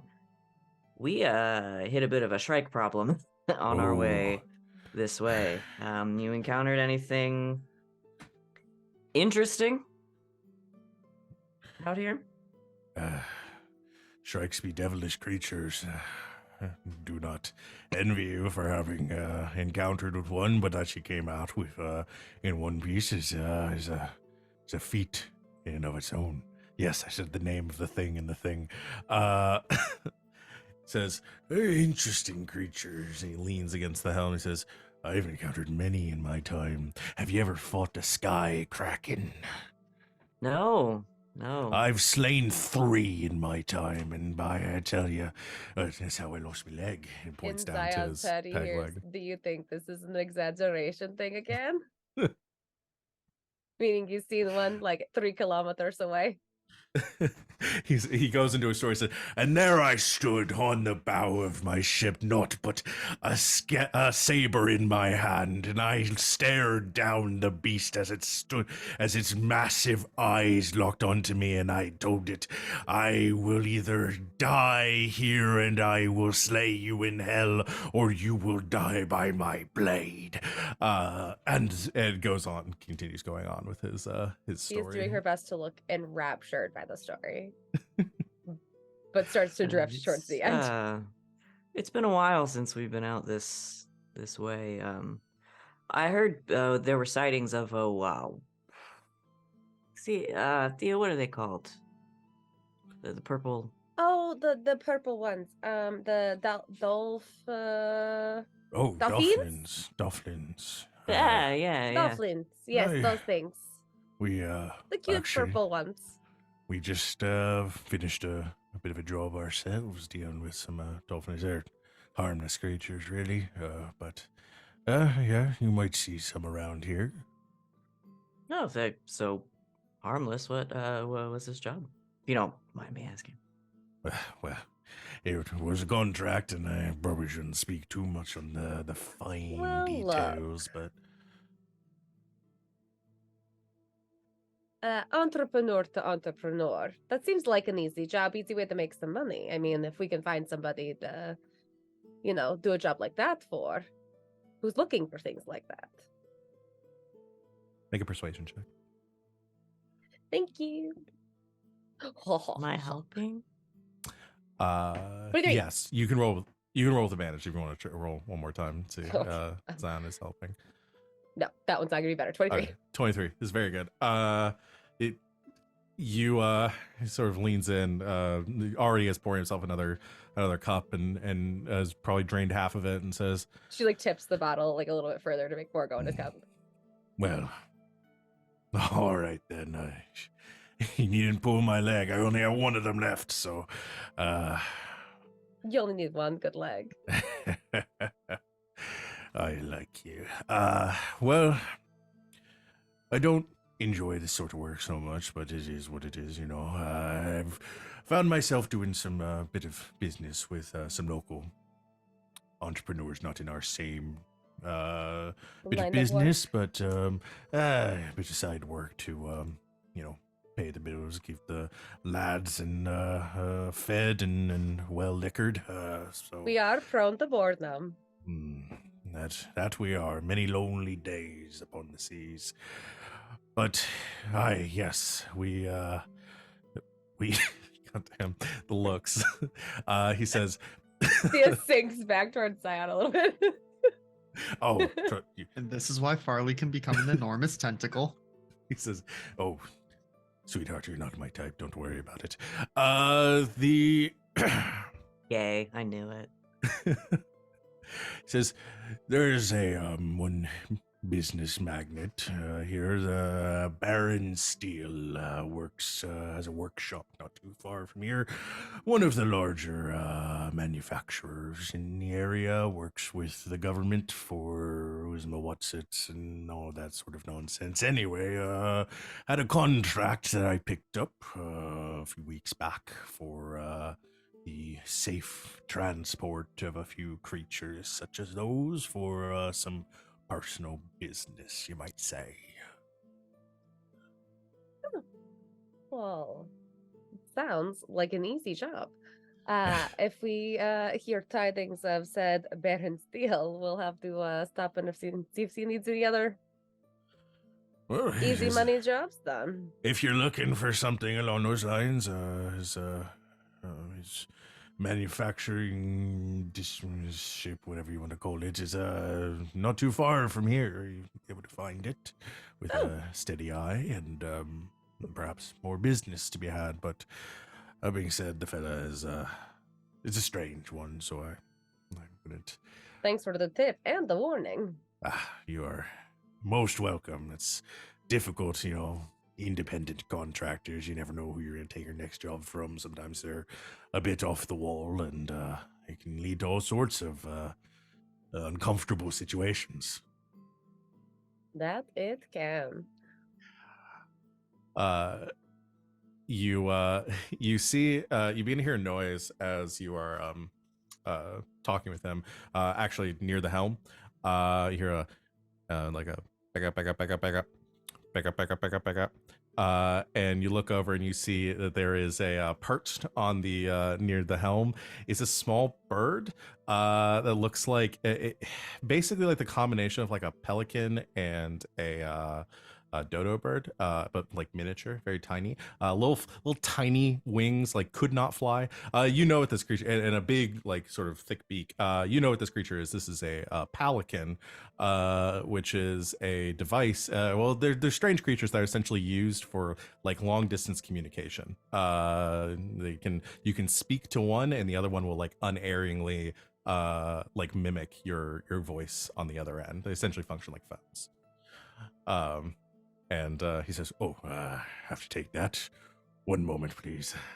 Heads over and like taps on the beacon, gives like a click, and the pelican begins to speak and says, "Oh, my dear man, I am dreadfully sorry, but I fear our business concluded far too fast. I did have one more thing I wanted to talk to you about." And you see Captain Rain sort of rolls his eyes and says, looks over to you and says, "One moment, please." Baron, it's a pleasure to be hearing from you again. How might I be of service? And you hear Baron Steele, who you assume is Baron Steele on the other end, says, "Well, everything has gone very well with the items you procured. I would like to ask if you have any more time. Manufacturing seems to be going so well that I actually could probably use a few more if you're in the market for it. Same contracted price as before, if you're in agreement." And you see Captain Rain sort of sighs and like hand over the pelican for a second and says, "I really don't want to work with this man again." So picks it back up and says, "Well," looks to all of you, Actually, we have a bit of business elsewhere, but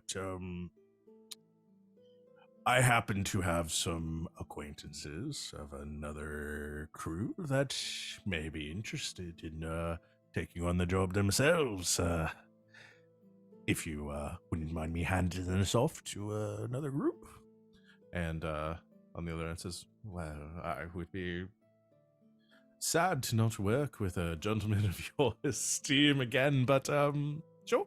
You can pass on the details to them and let them know what they should be expected to be compensated with. I'll expect more. You can inform me if they've accepted the contract. And he looks over and says, Oh, I'm fairly certain they're going to accept. I'll be We in contact. accept. Oh, was that? Are you with them now? Oh, wonderful. Yes. My lovely captain friend here will inform you of the details. It's happy. What's your crew's name? See you soon, darling. The See You Soon Darlings. Okay, Yep, pleasure. absolutely. And there's a click, and the bird kind of slumps back down. Well, that worked out. You don't have to work with them again, and we'll take that contract off your hands and be in touch if we find anything we don't want to do that you might want to. Be happy to. You enjoy yourselves, and I guess best of luck in your Good hunting, endeavors. Captain. You too as well. And you you part ways and head back to your ship. Yep. All right. Two of you head back. Everyone about the other ship drinking and carousing, or just keeping a. I don't even have it prepared, but part of me wants to be petty and just like casually lean over and blight part of their hull. Just as I said, lighting their ship. Yeah, but as I said, I don't have it prepared today, so Okay. not today. Bullet dodged. You head you see Thea and Zion returning to your ship as the crew of the cyclones around you begin to disperse part. And there's a wave from the bow from Captain Rain says, farewell for now, and hopefully we'll be seeing each other again on the high seas. All right, you scurvy dogs, let's cast off. and he begins to shout to the crew. And Solvar, like, to his crew, you heard the man. Let's boogie. And when we get there, we're the See You Soon darlings. The what? I The don't see you ask. soon, darlings. Yes. You know, I don't hate it. I mean, it's like a sleeper name. We don't sound like we'll kick your ass. Makes people feel, nice and placated. No, Let their it's guard more of down. it's a threatening thing. When they say, Right. like, what's your name? Be like, we'll see you soon. And then, like, that's the thing. Right. Anyway, so we pretended to pick up the contract that they just left with the Dolphins, and Ah. we're supposed to bring them more. But I figure we can go there under the premise of wanting to make sure that we procure exactly what he wants. Meet him, kill him, take his stuff, and free the Dolphins. Worst case scenario, we do have one as a bargaining chip. Yes, but we are not. I mean, like I said worst case scenario. I didn't Right, say no, I- first case scenario. we could use it as They sort do of a they do rhyme. ruse. Yes, we could use it as a ruse. Say, oh, we've already got one.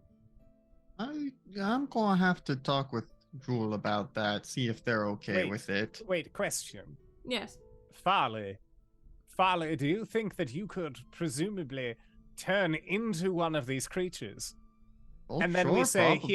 here's this one. Oh, it's so well mannered and ready for whatever heinous deed you would be up to having purchased this. I'm going to assume they might try and eat you. In which case, you simply revert back to your regular form and say, gotcha, and then, we do the thing we do best. I Fighting see. ensues, Hijinks. slashy, shooty. Similar, yes. This is a very. Could we not just buy the creatures back. With what money? Fair point. All right, plan A it is. All right. So Navigate there. so you're heading to Baron Steele's workshop and just gonna talk your way in and potentially offer Jules as a I think probably offer Farley as a Offer Dolphin. Farley. So yeah, here's the thing. So you're Circle the Moon, right? Yes. Okay. You can definitely transform into this thing. So I did make Yes. Dolphins as a creature. They are a challenge rating 1/4 creature, so definitely. And you can actually, you probably pull them onto your sheet in your extras category if you wanted, because I built them in D&D Beyond. So AC of 10, 13 hit points. I see 2 dolphins on the sheet. It would be I if you don't- have. You have to homebrew enable. content. Yeah, you have to enable homebrew content on your character sheet. You have to go like back into settings. It's like the first tab. So yeah, you could definitely transform into one of these. Yep, I'm just pulling it up now. And they are a beast. Okay. All right.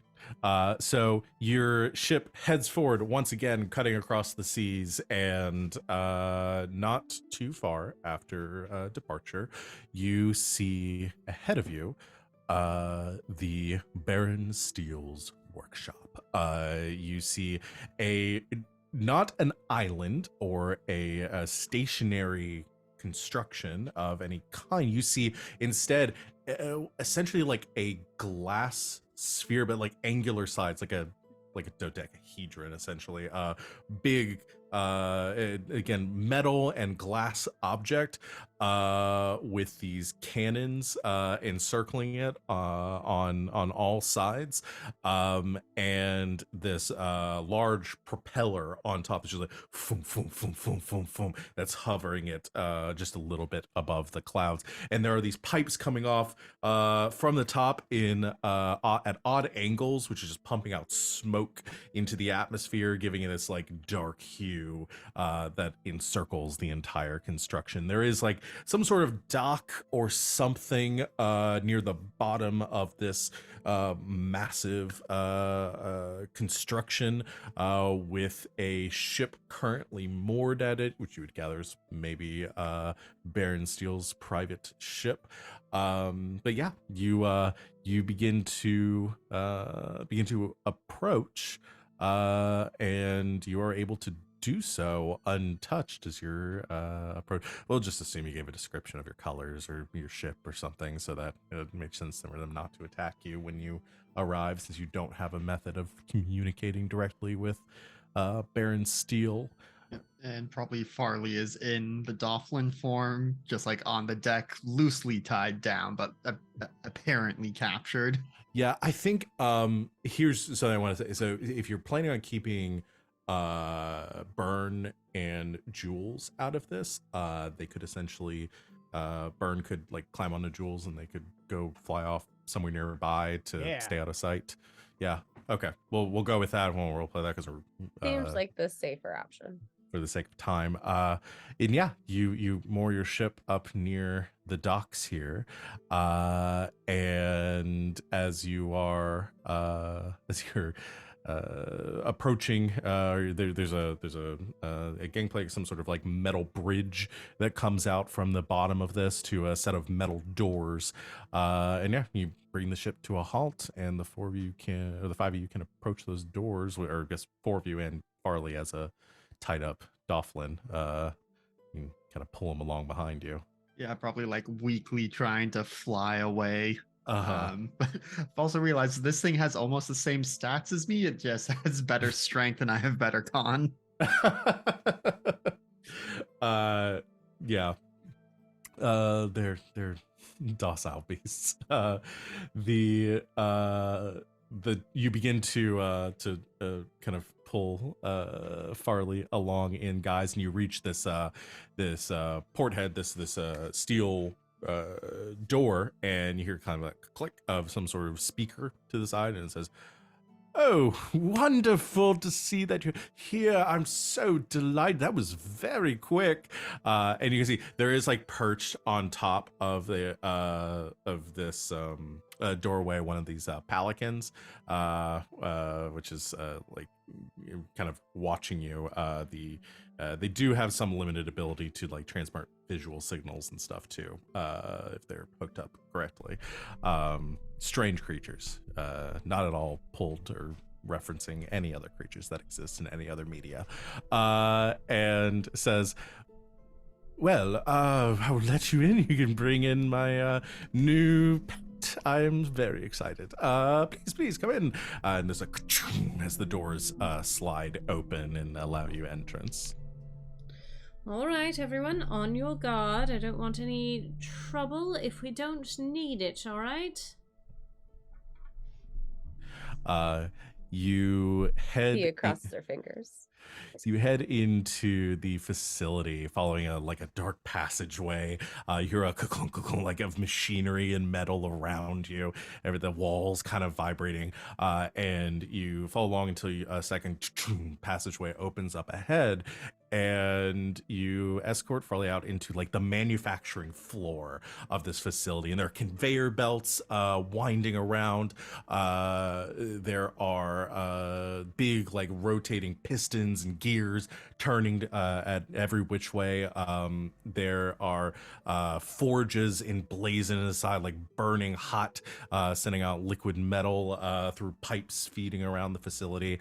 And you notice one other thing that immediately is there are 5 of these, well, there are 6 of these tanks around, these big like circular tanks, and each of those tanks has or 5 of those tanks have a creature inside of them. You see contained within 5 of them are Dofflins, who look very scared and sad, and just sort of like curled up in a ball, and they sort of perk up a little bit as they see Farley being led into the room, a little bit like curiously. And you see on top of these tanks that these which are being fed some sort of like atmosphere for inside, some sort of self-contained atmosphere for the Dofflins, but on top of the tanks are some sort of like tubes, big pipes that come off from them that seem to be collecting the gases that the Dofflins give off and create, collecting them within these pipes and then feeding them somewhere else into the facility. And there is a like a manufacturer, like up top there's some like catwalks, and there's a big circular like observation platform with a glass viewing window, and you hear through a speaker as Baron Steele steps up. You see a rather like kind of dashing gentleman with kind of broad shoulders, wearing a white like sleeveless shirt with a big mustache kind of twirled off to either side, his hair well coiffed, and he steps up to the you can see him through the glass up there, and says he says, "The see you soon, darlings, I suppose." Yes, that is us. Solvar will give like a respectful bow. Just He says, "Well, it's a pleasure to be working with you. I see you've made quick progress on bringing me one of these lovelies already. If you wouldn't mind, you can simply, if it's well secured or secured to one of the tanks over there, I will have it deposited within one of my holding compartments, and I'll send my payment down to you." Oh, well, of course, as we all know, with the pirate rule book, chapter 4 is conducting business. Conducting business, like deliberation is not the word. Yes. So perhaps before we move along to the swapping, we should first speak about the price and the since we are obviously so capable of getting the things that you need, we believe a negotiation is in order. So proud. I'm Well, so proud of them. Expediency is what See You Darling is all about. Says, well, I apologize. I had assumed that Captain Rain had passed along the terms of the contract, but I'm more than happy to illuminate you on the specifics of it. But I have put out an open contract for 100 gold pieces for each creature that is provided to me. So, as you have done this one, as this one has arrived so quickly, beyond even my wildest expectations, let's say I'll pay you double that up front. How about that? That seems agreeable. Shall I come up and we can sign our contract? Oh, no, I'll send it.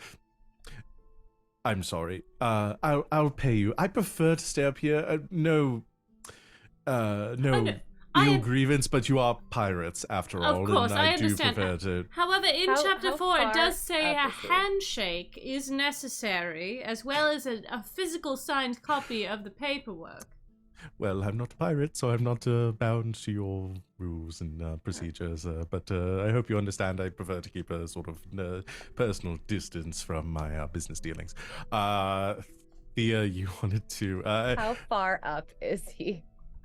He's about 80 feet up. He says, but if you're wanting a... More than 20. Yes, more than 20. He says, but you the captain of this crew? Talking to you. Co-captain, yes. Co-captain. So that's a Captain. strange arrangement. Why don't we say, I will, our next business dealing, should it be fruitful, I will grace you with a handshake upon completion of that contract. That seems a little sketchy. I don't know, brother. Do you feel sketched? I do feel a little sketch How do at we all know of that these you... happenings. If you are a man of your word, as they say, I don't see a problem with perhaps even just a... We could keep a 6-foot distance, but I would like to... I mean... Eye to eye? Yes, at least. I mean, you could, if you'd like even a railing between us, I don't mind. I just... All right. If you do not mind me being armed for this... Of course. I wish to be Who goes protected. around unarmed these Yes, days? and I shall come by myself, so you feel no Oh, I'll come overbearingness. down to you. That's Oh. fine. It's not much of a problem. I just wish to be well protected. I'm sure course. you Of course. understand. You Yeah. don't know us, Right. Yes, of course. but we don't know you. Please allow me to change. One moment. I'll be right back. And there's a click, click as he steps away from the platform. You can hear Zion's eyes rolling. Right. So far Everybody back into hears his head. in their heads, I want to punch this man. Right, well, let's So going what's to our take... exit strategy? I was going to say it's going to take a bit to get out of here, so I think breaking the wall should be our main priority. Just a swift exit. Get all of these creatures out in a safe way. I'm not exactly the brains behind the operation. Me neither.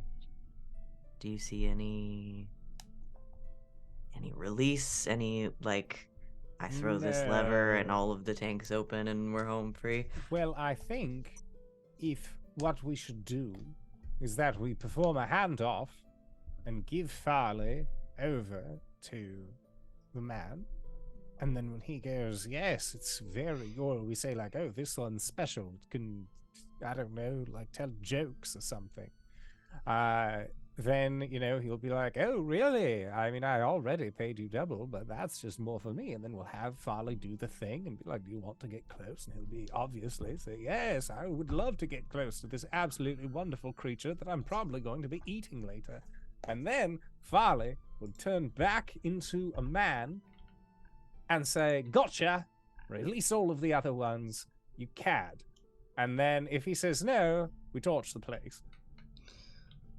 And then we Huh. take his Farley shit. is just like rotating slowly in the air, like the rope You're just like around. So- hovering.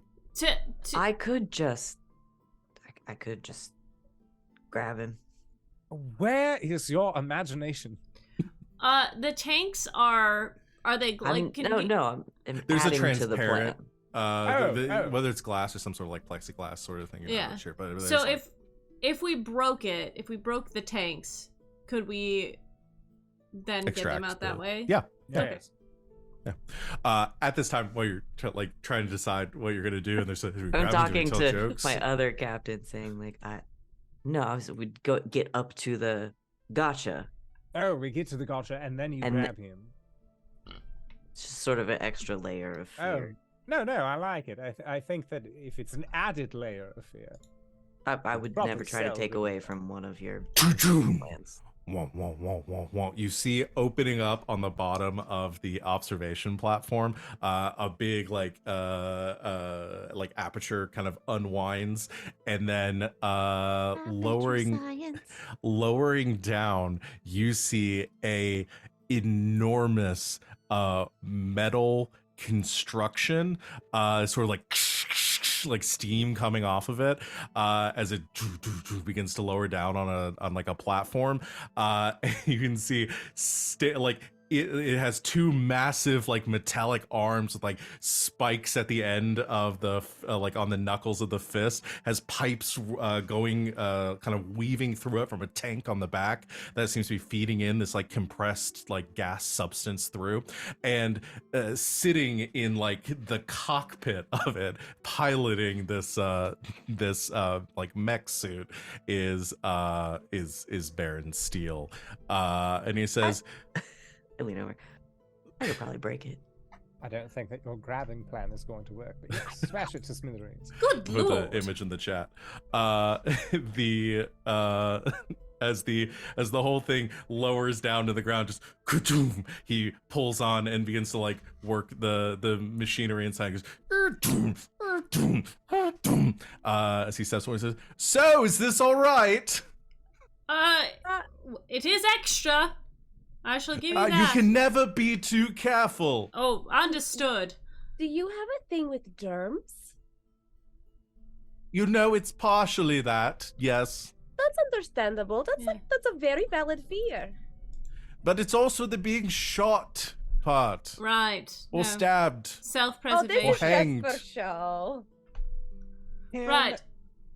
Can Solvar do an insight check? Like, is he gonna? Because the guy was just like, I need protection, and Solvar's first thought was that there was going to be like guards, right? But like, is this guy by himself here? Make an insight check. Does he have Yeah. like? Can we look at like? Can we Is look there, like, inside? Does he have like a real like built like boxer's frame? Like, what's going on? Yeah, 15. Yeah, he's definitely alone here. You Oh see my God. like a couple of ramen containers on the platform up there. There's like Oh, he's a nerd. clearly his laundry is hanging inside the observation deck. Yeah, he's all alone here. Oh, he's a big nerd. It Right. must get lonely. Do you have any friends that live here?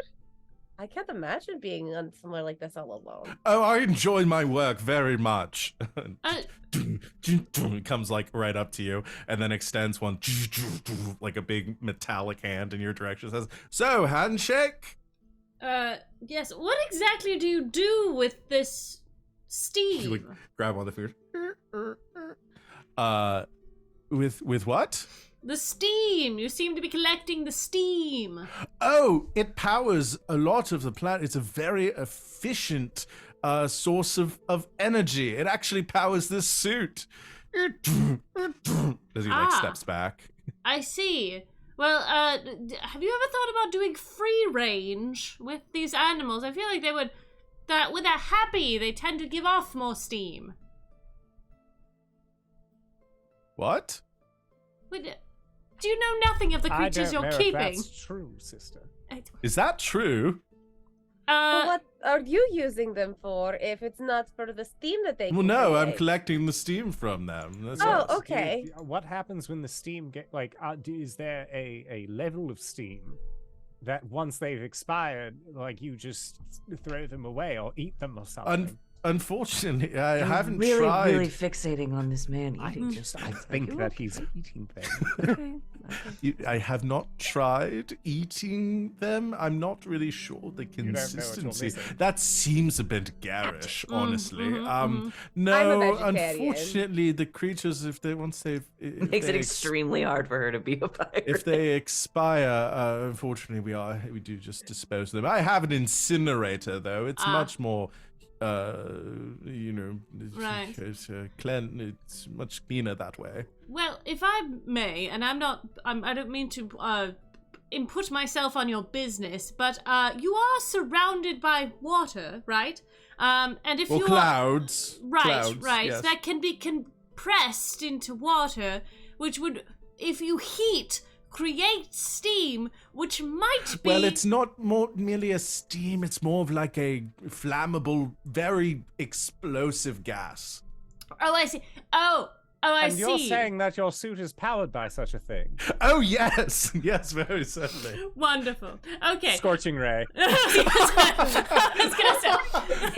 right before Solvar does that, in Zion's head, he hears Thea go, "I'm so over this. Can we just hit this guy already?" And then like the scorching ray happens, she goes out loud, "Yes." Yes.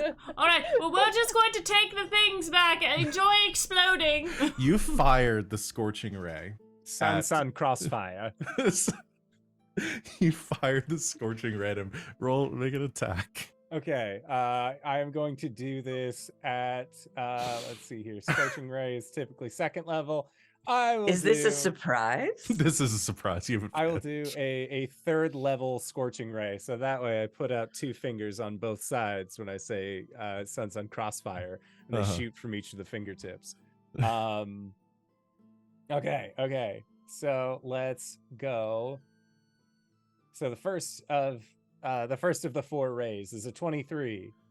Oh shoot. Yes, that most certainly hits. Okay. A 17. Misses. Okay. Less than 17. Misses. Okay. And then the 4th one. Less than 17. So 1 gets through. Were those at advantage? Oh no, they were not. Okay, roll 3 more times. Okay. Modified 20. Just hits. Oof. 19. Misses. And then the 4th one. 24 to Hits. hit. So 3 of the 3 bolts hits. hit. Okay. So that is going to be for 8. 7 and 8. So that is 15, 23 points of fire damage to this guy. 23 points of fire damage. Okay. You fire these bolts out at these rays of fire as you point your fingers in his direction. You said 28? Yeah. Okay. Or 23. 23. You should do 46 points of damage. As the bolts hit the machine, and as it's like 1 king kind of bounces off, he staggers backwards. One of them hits the tank, like one of these vents as it's like venting the steam, and just whoosh, fire just explodes out the side. And he goes, "Oh no! Oh, why? We're conservationists, you see." Can I get everyone to roll initiative? We're gonna do this super duper fast. We're running low on time, but we will. We're gonna do this. That's as a quick as 2. I pulled a Caleb. I rolled a 0. Yay! Oh my god! It's never happened before. 13. I got an 18.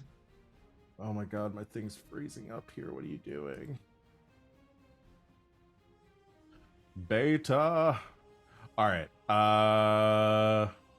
Fuck. I'm just gonna write these down manually because I can't get the thing to work. What is the Den? What'd you get? 0. Perfect. Solvar. 2. Siblings at the All right. bottom. Farley. 18. Great pirates. All right. Zion. 13. Okay. Thea. 13. All right, and then initiative 7 for our friend here. Okay. God, I rolled that. It went perfectly in reverse. I'm gonna have to fix that. But Farley, what do you do?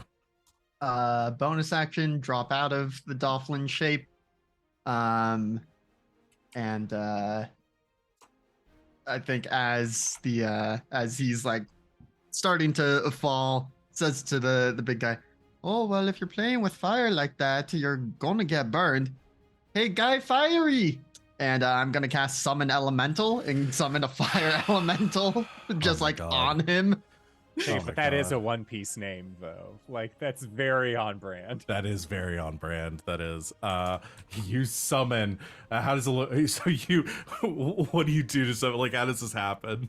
I think just as falling like uses because there are the 4 different elementals that you can summon. So I think like chooses this will be thumb and ring finger to do the like whistle through that together. Like I can't whistle, Uh-huh. so I can't do it. Like each different combination would do a different elemental, and so whistles and just bursting forth from the ether is this fiery elemental spirit that is gonna go up and or Mate. I need to give it verbal commands, just like torch the rich asshole. Do it. Go for it. Going over your fire elements. Let me We make an love to attack. torch a rich asshole. Yep. Okay, it is one. Okay, hold on. Okay, so that's gonna be a +8 to hit because it's 1d. No, hold on. Trying to make sure I read this right. No, that's the damage. It's +6 to hit with its touch attack. Okay. This is an elemental spirit stat block. Oh, okay. It's not the fire elemental that we all know No. and love. Okay. Oh, my spell attack modifier is the modifier to hit. Okay. Gotcha. So this will be +7. All right. That's only a 14. That so, misses. Did how many attacks? Because it's you make a number multi-attack, attack. It's yeah. equal to half the spell's level. So what's the spell's level? It's 4th level, so 1 more. Okay, one more. Still not enough. Or well, no, hold on. Actually, because that's going to be I forgot to add in my modifier. That's 24 to hit. That hits. Okay. And then so it's now 1d10. This is the +8 because it's +4 plus the spells level. Yeah, gotcha. 1d10. That's 5 plus 8, so 13 fire damage. So 26 points of fire damage. As the fire elemental guy fiery comes comes forward. Oh my god, I can't remember any Guy Fieri's catchphrases. He comes forward. Wow. Yeah. Food. And just like punches one of the other pipes, which again gout of flame comes shooting out of. That is Farley's turn, I believe. So Thea, it is on you. So Thea is so many choices as a warlock. But I think she sees that like the fire stuff seems to be working well, but doesn't want to rain on anybody else's parade. So instead, she's going to cast black tentacles underneath him, and turn the area on the ground into difficult terrain. So he will have to make a dexterity saving throw or take 3d6 bludgeoning damage and be restrained by the tentacles until the spell ends. Dexterity saving throw is a 7. So I My don't think spell that's DC gonna do it. Yeah, no, my spell DC is 16. So go and roll your damage as the tentacle. These you how do you summon the tentacles? What does that look like? I think she probably, so she's got her crossbow, and she's also got her rapier, which is her packed weapon. So I imagine she like takes it off of her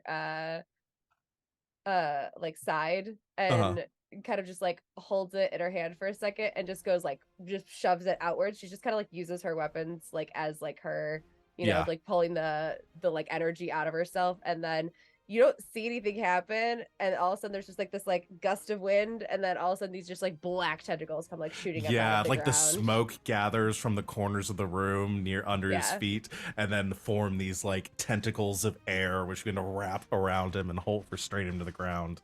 Perfect. And he takes 9 bludgeoning damage. 9 And when he bludgeoning starts damage. his turn, he will take another 3d6 if he, I think he gets to try again.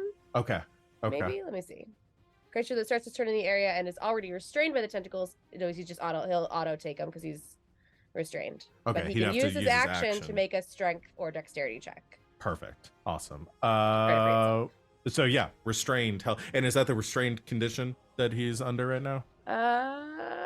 It's Or just, is he just does not, is- yeah, it's just difficult terrain. Okay. He's not restrained. Okay. No, it says, wait.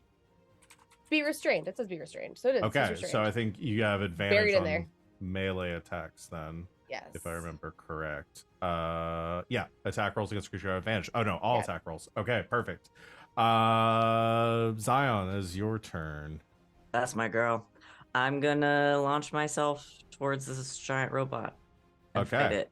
Yeah, you Fight it. plunge towards the I robot. fight the robot. I fight the robot. I am gonna rage. Uh-huh. So he's gonna be just right in my my storm aura. Uh-huh. Because it is when you start your rage and then as a bonus action on subsequent turns. So he has to make a dexterity saving throw. 18. Does restrained have anything to do with that? Yes, I believe I just looked. Disadvantage on dexterity saving throws. You are correct. 10. Fail. He fails. So there's this blast of lightning, and he's gonna take 7 lightning damage. 7 points of lightning Not me. damage. As your weapons again spark with this electricity, your mane poofing out, and then the electricity just surges up through the metal framework of this It's automaton. bad for robots. Yeah, this is bad for robots. I'm gonna attack him twice with my great axe, and I don't have to do reckless because I already have advantage. Okay. Because he's restrained. That is 22 on the first one, Hits. and a 22 on the second one. Same number. Hits. Okay, what do I do? D12s. 7, 11, that's 18. 4 plus rage, 26. 26 points. Points God, y'all fucked up real quick. Damage. Slashing Uh, damage. Yeah, Magical you slashing just damage. you come up beside, bring up your axe, just slamming it into like the leg, almost like buckling out underneath him as you like the axe severs into the metal like a hot knife through butter. Yeah, you real fuck him up there. So that's it for your turn. That's all I got. All right. Baron Steel inside, like sparking electricity coming through, trying to take control of the automaton as the tentacles are wrapped around, goes like, this is exactly what I was afraid of. And Your fears being realized. and hits a button inside, and you see one of the pipe, like you see a vent open up on one of the hands, and coming shooting out from the vent, you see the gas it becomes like just like steam pressurized and shoots out in a cone in front of him. I need everyone to make Constitution saving throws. Good at this one. He also needs to make a strength or dex check to get away from these tentacles if he wants to. He's not going to. Okay. Yeah. Well, I rolled a natural 1. That's I a also fail. rolled a natural 1. That's probably a fail. Unless you have a plus 18. I have a plus 6. I got a 16.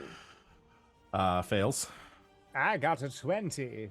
Succeeds. Den, what'd you get? I also got a 1. Oh, wow. Wow. Bad rolls, everyone. Just so you guys know, I do have an aura of protection. If you're within 10 feet of me, you get +2 bonus to all saving throws. Oh, would that have bumped anyone to a 19? I don't think so. I don't think so, anyone but I else thought rolled I'd above say an it. Me to an Yeah. 18. That's 42 points of poison damage. Whoa! As the steam, you inhale it, and this noxious vapor, realizing not good to breathe. Those of you that succeeded take half. Okay, so you said that was 42? 42 used to be 21 poison Okay. damage. Hold on a minute. I have a thing. Uh-huh. I have a thing. When a creature makes an attack roll against me, I can use my reaction to impose disadvantage on that roll. Non-attack roll, saving throw. Oh, it's a saving throw. Damn it. Yeah. The elemental spirit's still fine, but I do need to roll concentration. But I've got Warcaster. So DC 21 because you took full damage from it. Yes. Oh boy. Come on, advantage. Nope. Nah, unfortunately, Wait, Guy will freedom of Fiery. movement get me out of this? No. It doesn't persist. It's gone once he Yeah. does it. So Guy Fiery just goes, shut the front door, and then disappears. That is going to be Solvar's turn. Okay. I think like Solvar, like still standing his feet, having been blasted through this. He looks at this dude, this rich butthole that has been buying animals to use, and he will say, and like he'll take a deep breath and he says, towards the ceiling of every sky, you will notice that there is a sun. In the 10th sky, I will be its sun. And he is going to cast a fireball centered behind this guy. Okay. So it doesn't hit any of us. So he will need to make a dexterity saving throw. Okay. To cast fireball at third That's- level. That's an 11. An 11 does not make it. My spell save is 14. Figured. So he is going to be taking a total of 37 points So of it's fire damage. 74 points of fire damage. Remember earlier when I said, oh boy, we have a light cleric at this party? This is exactly what I was thinking of. The fireball explodes behind this massive explosion of fire silhouetting the automaton in front of you, as you just see massive gouts of flame. His left arm is entirely blown, like the left arm of the automaton entirely blows off just from the vapor inside, escaping and exploding, igniting under the effects of the fireball. The automaton is like shaking and still up. He's frantically pulling and like turning knobs, pulling on levers inside. It is still up though, but just barely. Which I think will put us on Den's turn. Yeah. How far away am I from this thing? You were pretty close because Okay. you shook his hand. So That's true. Den sort of hops up and grabs onto the side of this thing, and she's gonna take her greatsword and just wail on the glass on the front of it to Okay. attempt to break it and then yank him out. and get him out of there. Okay, Yeah. perfect. Cool. Go ahead and make your attacks. Cool. First one is a 22, Hits. and then the second one is blocked. It's not good. It's a 9. 9. But he's still Oh no, you have restrained, right? advantage. Yeah. Yeah, you have advantage. Oh shit! Sorry, I rolled the wrong thing. But still not great. 14. So the first one is going to be 11 damage, and I'm gonna throw a smite on it because why wouldn't I? And Why I'm gonna use searing smite because fire. He's gonna need to make a Constitution saving throw, please. It's a 16. That saves. He still takes 9 points of fire damage on a failed save. Okay, hold on. Hold. Can't see. On a successful save, the spell ends if a targeted creature is within 5 feet. You use this action. Okay. So he takes that damage on addition, but he doesn't have the additional effects of the branding Correct. smite, which I think like It lights makes them him so he can't ablaze. turn invisible or stuff. But 9 points of fire damage, doubled to 18, had 11 hit points left. Yeah. I have a question. Yes. Hold on. Haha, yes. So it rolled a save against this. Yes. Yes. I'm gonna use silvery barbs. Roll it again. Oh my god. Son of a bitch. That's a 9. Dun He sun blinding fails. flash. He just, oh god, why? As he is suddenly illuminated inside, as you smash open the glass, grab him by the scruff, and yank him back out, sending him flying through the air behind you. As inside the cockpit just sparking, you go leaping out just as poof, behind you, the automaton explodes into fire. The fire carrying throughout the field, so you're like ding ding ding, pieces ricocheting off the metallic walls, rupturing one of the pipes, which begins to spew flame as well. And you feel the whole facility beginning to rumble as the fire is spreading throughout this very flammable, very dangerous, heavily unmanned workshop. I think our job here is done. Save the manatees. Yes. I'm just Break the gonna take glass. my Break the axe glass. to the glass. And he says, no, everything, my life's work, why are you doing this, you blasted pirates? Because we're pirates. Dan, you also have advantage because of silvery barbs. Because we're good pirates. Yeah! Puts on sunglasses.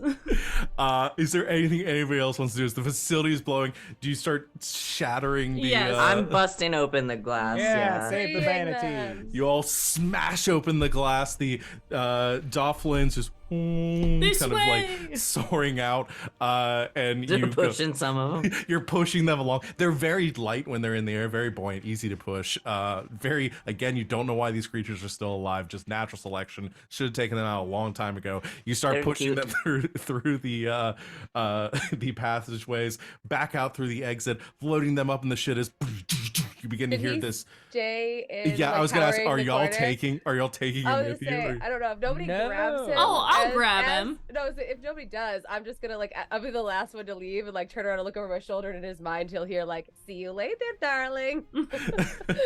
And he's inside and he says, my life's work, why? And then the observation platform comes slamming down on top of him. You all rush the ship. Holly inside says, this is one of the times where I need to get the ship moving, right? Is that the thing? I'm just gonna do that. Yes, go. the ship- Start the sails unfurl. The ship begins to take off, and just as you reach a few hundred feet away, the whole thing just explodes outward in a massive explosion. I was gonna say, like, I would cast a wall of fire inside of the galleon that was in there, and just like, even if he escapes that way, his That's ship's so fucked. funny. I was just thinking, like, I've got a range of 300 feet on my Eldritch Blast. I'm gonna send one that way as well. Just like, towards the son, ship, just in fuck case. you. Yeah. Set a fire. Sun burning passion. Just like adding And insult to injury, we're just like the- shooting spells. The massive fireball forming in the sky behind you, looking like a miniature sun. The dolphins, the pod of them sailing, kind of reforming behind you as Burn and Jules comes to join them. Burn giving away and saying, thank you very, very much. You're the- not sticking around for dinner? I mean, I will if I'm being invited. Is this thing? We meeting somewhere? I've got recommendations. I'll do that. And Follow then us. the pod beginning to fall behind you. And that is where we are going to conclude our adventure for this evening. Well done to all of you. You know what, sister? I rather like casual Fridays. Yes, maybe we'll implement it on Tuesdays as well. Maybe not Tuesdays. Casual every day. It's pantsless. Well, Wednesdays. let's not get ahead of us. Not get ahead of ourselves. Come on. Narrator. All right. That's all I've got, y'all. That's my adventure. We'll make the pieces of it we get to. Thank Yeah. you. That was so fun. All right, we're let's wrap things up. We'll go around and have everybody say who they where people can find you and what you do. We'll start with Alex. Hello, I'm Alex OMG. It's some guy on the internet, mostly over on GGK, Tuesdays and Thursdays. This Tuesday, we're returning to Squire Squad, which is the Masks game that I run that LB plays in. Rachel, take it away. Oh, sorry, I forgot. Hi, I'm Rachel Elizabeth here on Twitch. I've been streaming there because I play D&D on the internet with my friends 3 times a week. Here on Sundays, I'm on Nerd Immersion's YouTube channel on Thursdays, and I am on GGK Game Nights with 2 G's and Nights with the K on Saturday mornings playing D&D with some faces you see here, and I'm with LB on Thursdays. I just get my friends 3 times a week. It's so much fun. And you can find my streaming schedule posted on my Twitter, which is Rachel Elizabeth with a Z in the middle instead of an S. All right, Simon, take it away.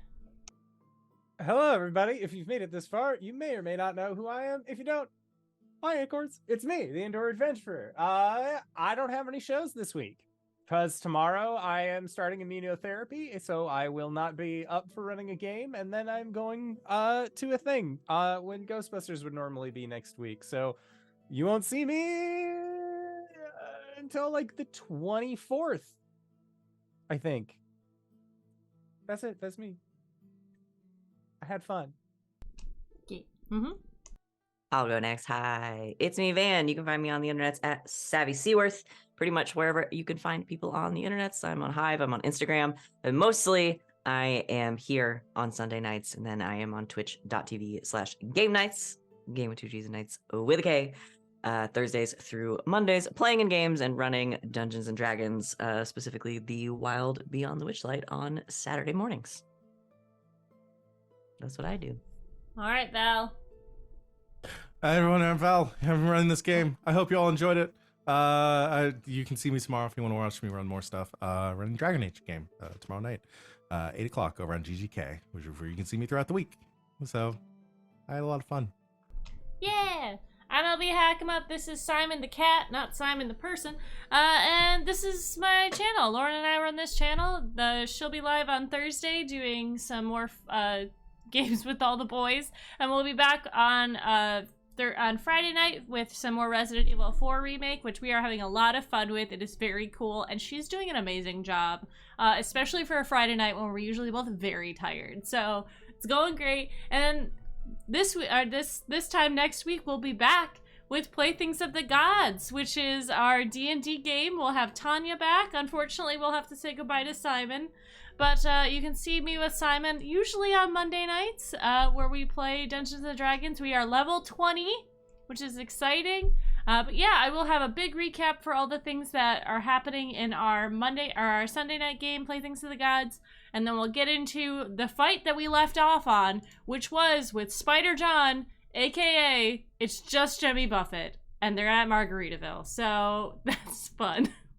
So join us that time. Check my Twitter if you want to see any of my fun stuff that I'm doing over the week. But I guess until next time, I'm LB Hack'em Hack recklessly. Bye!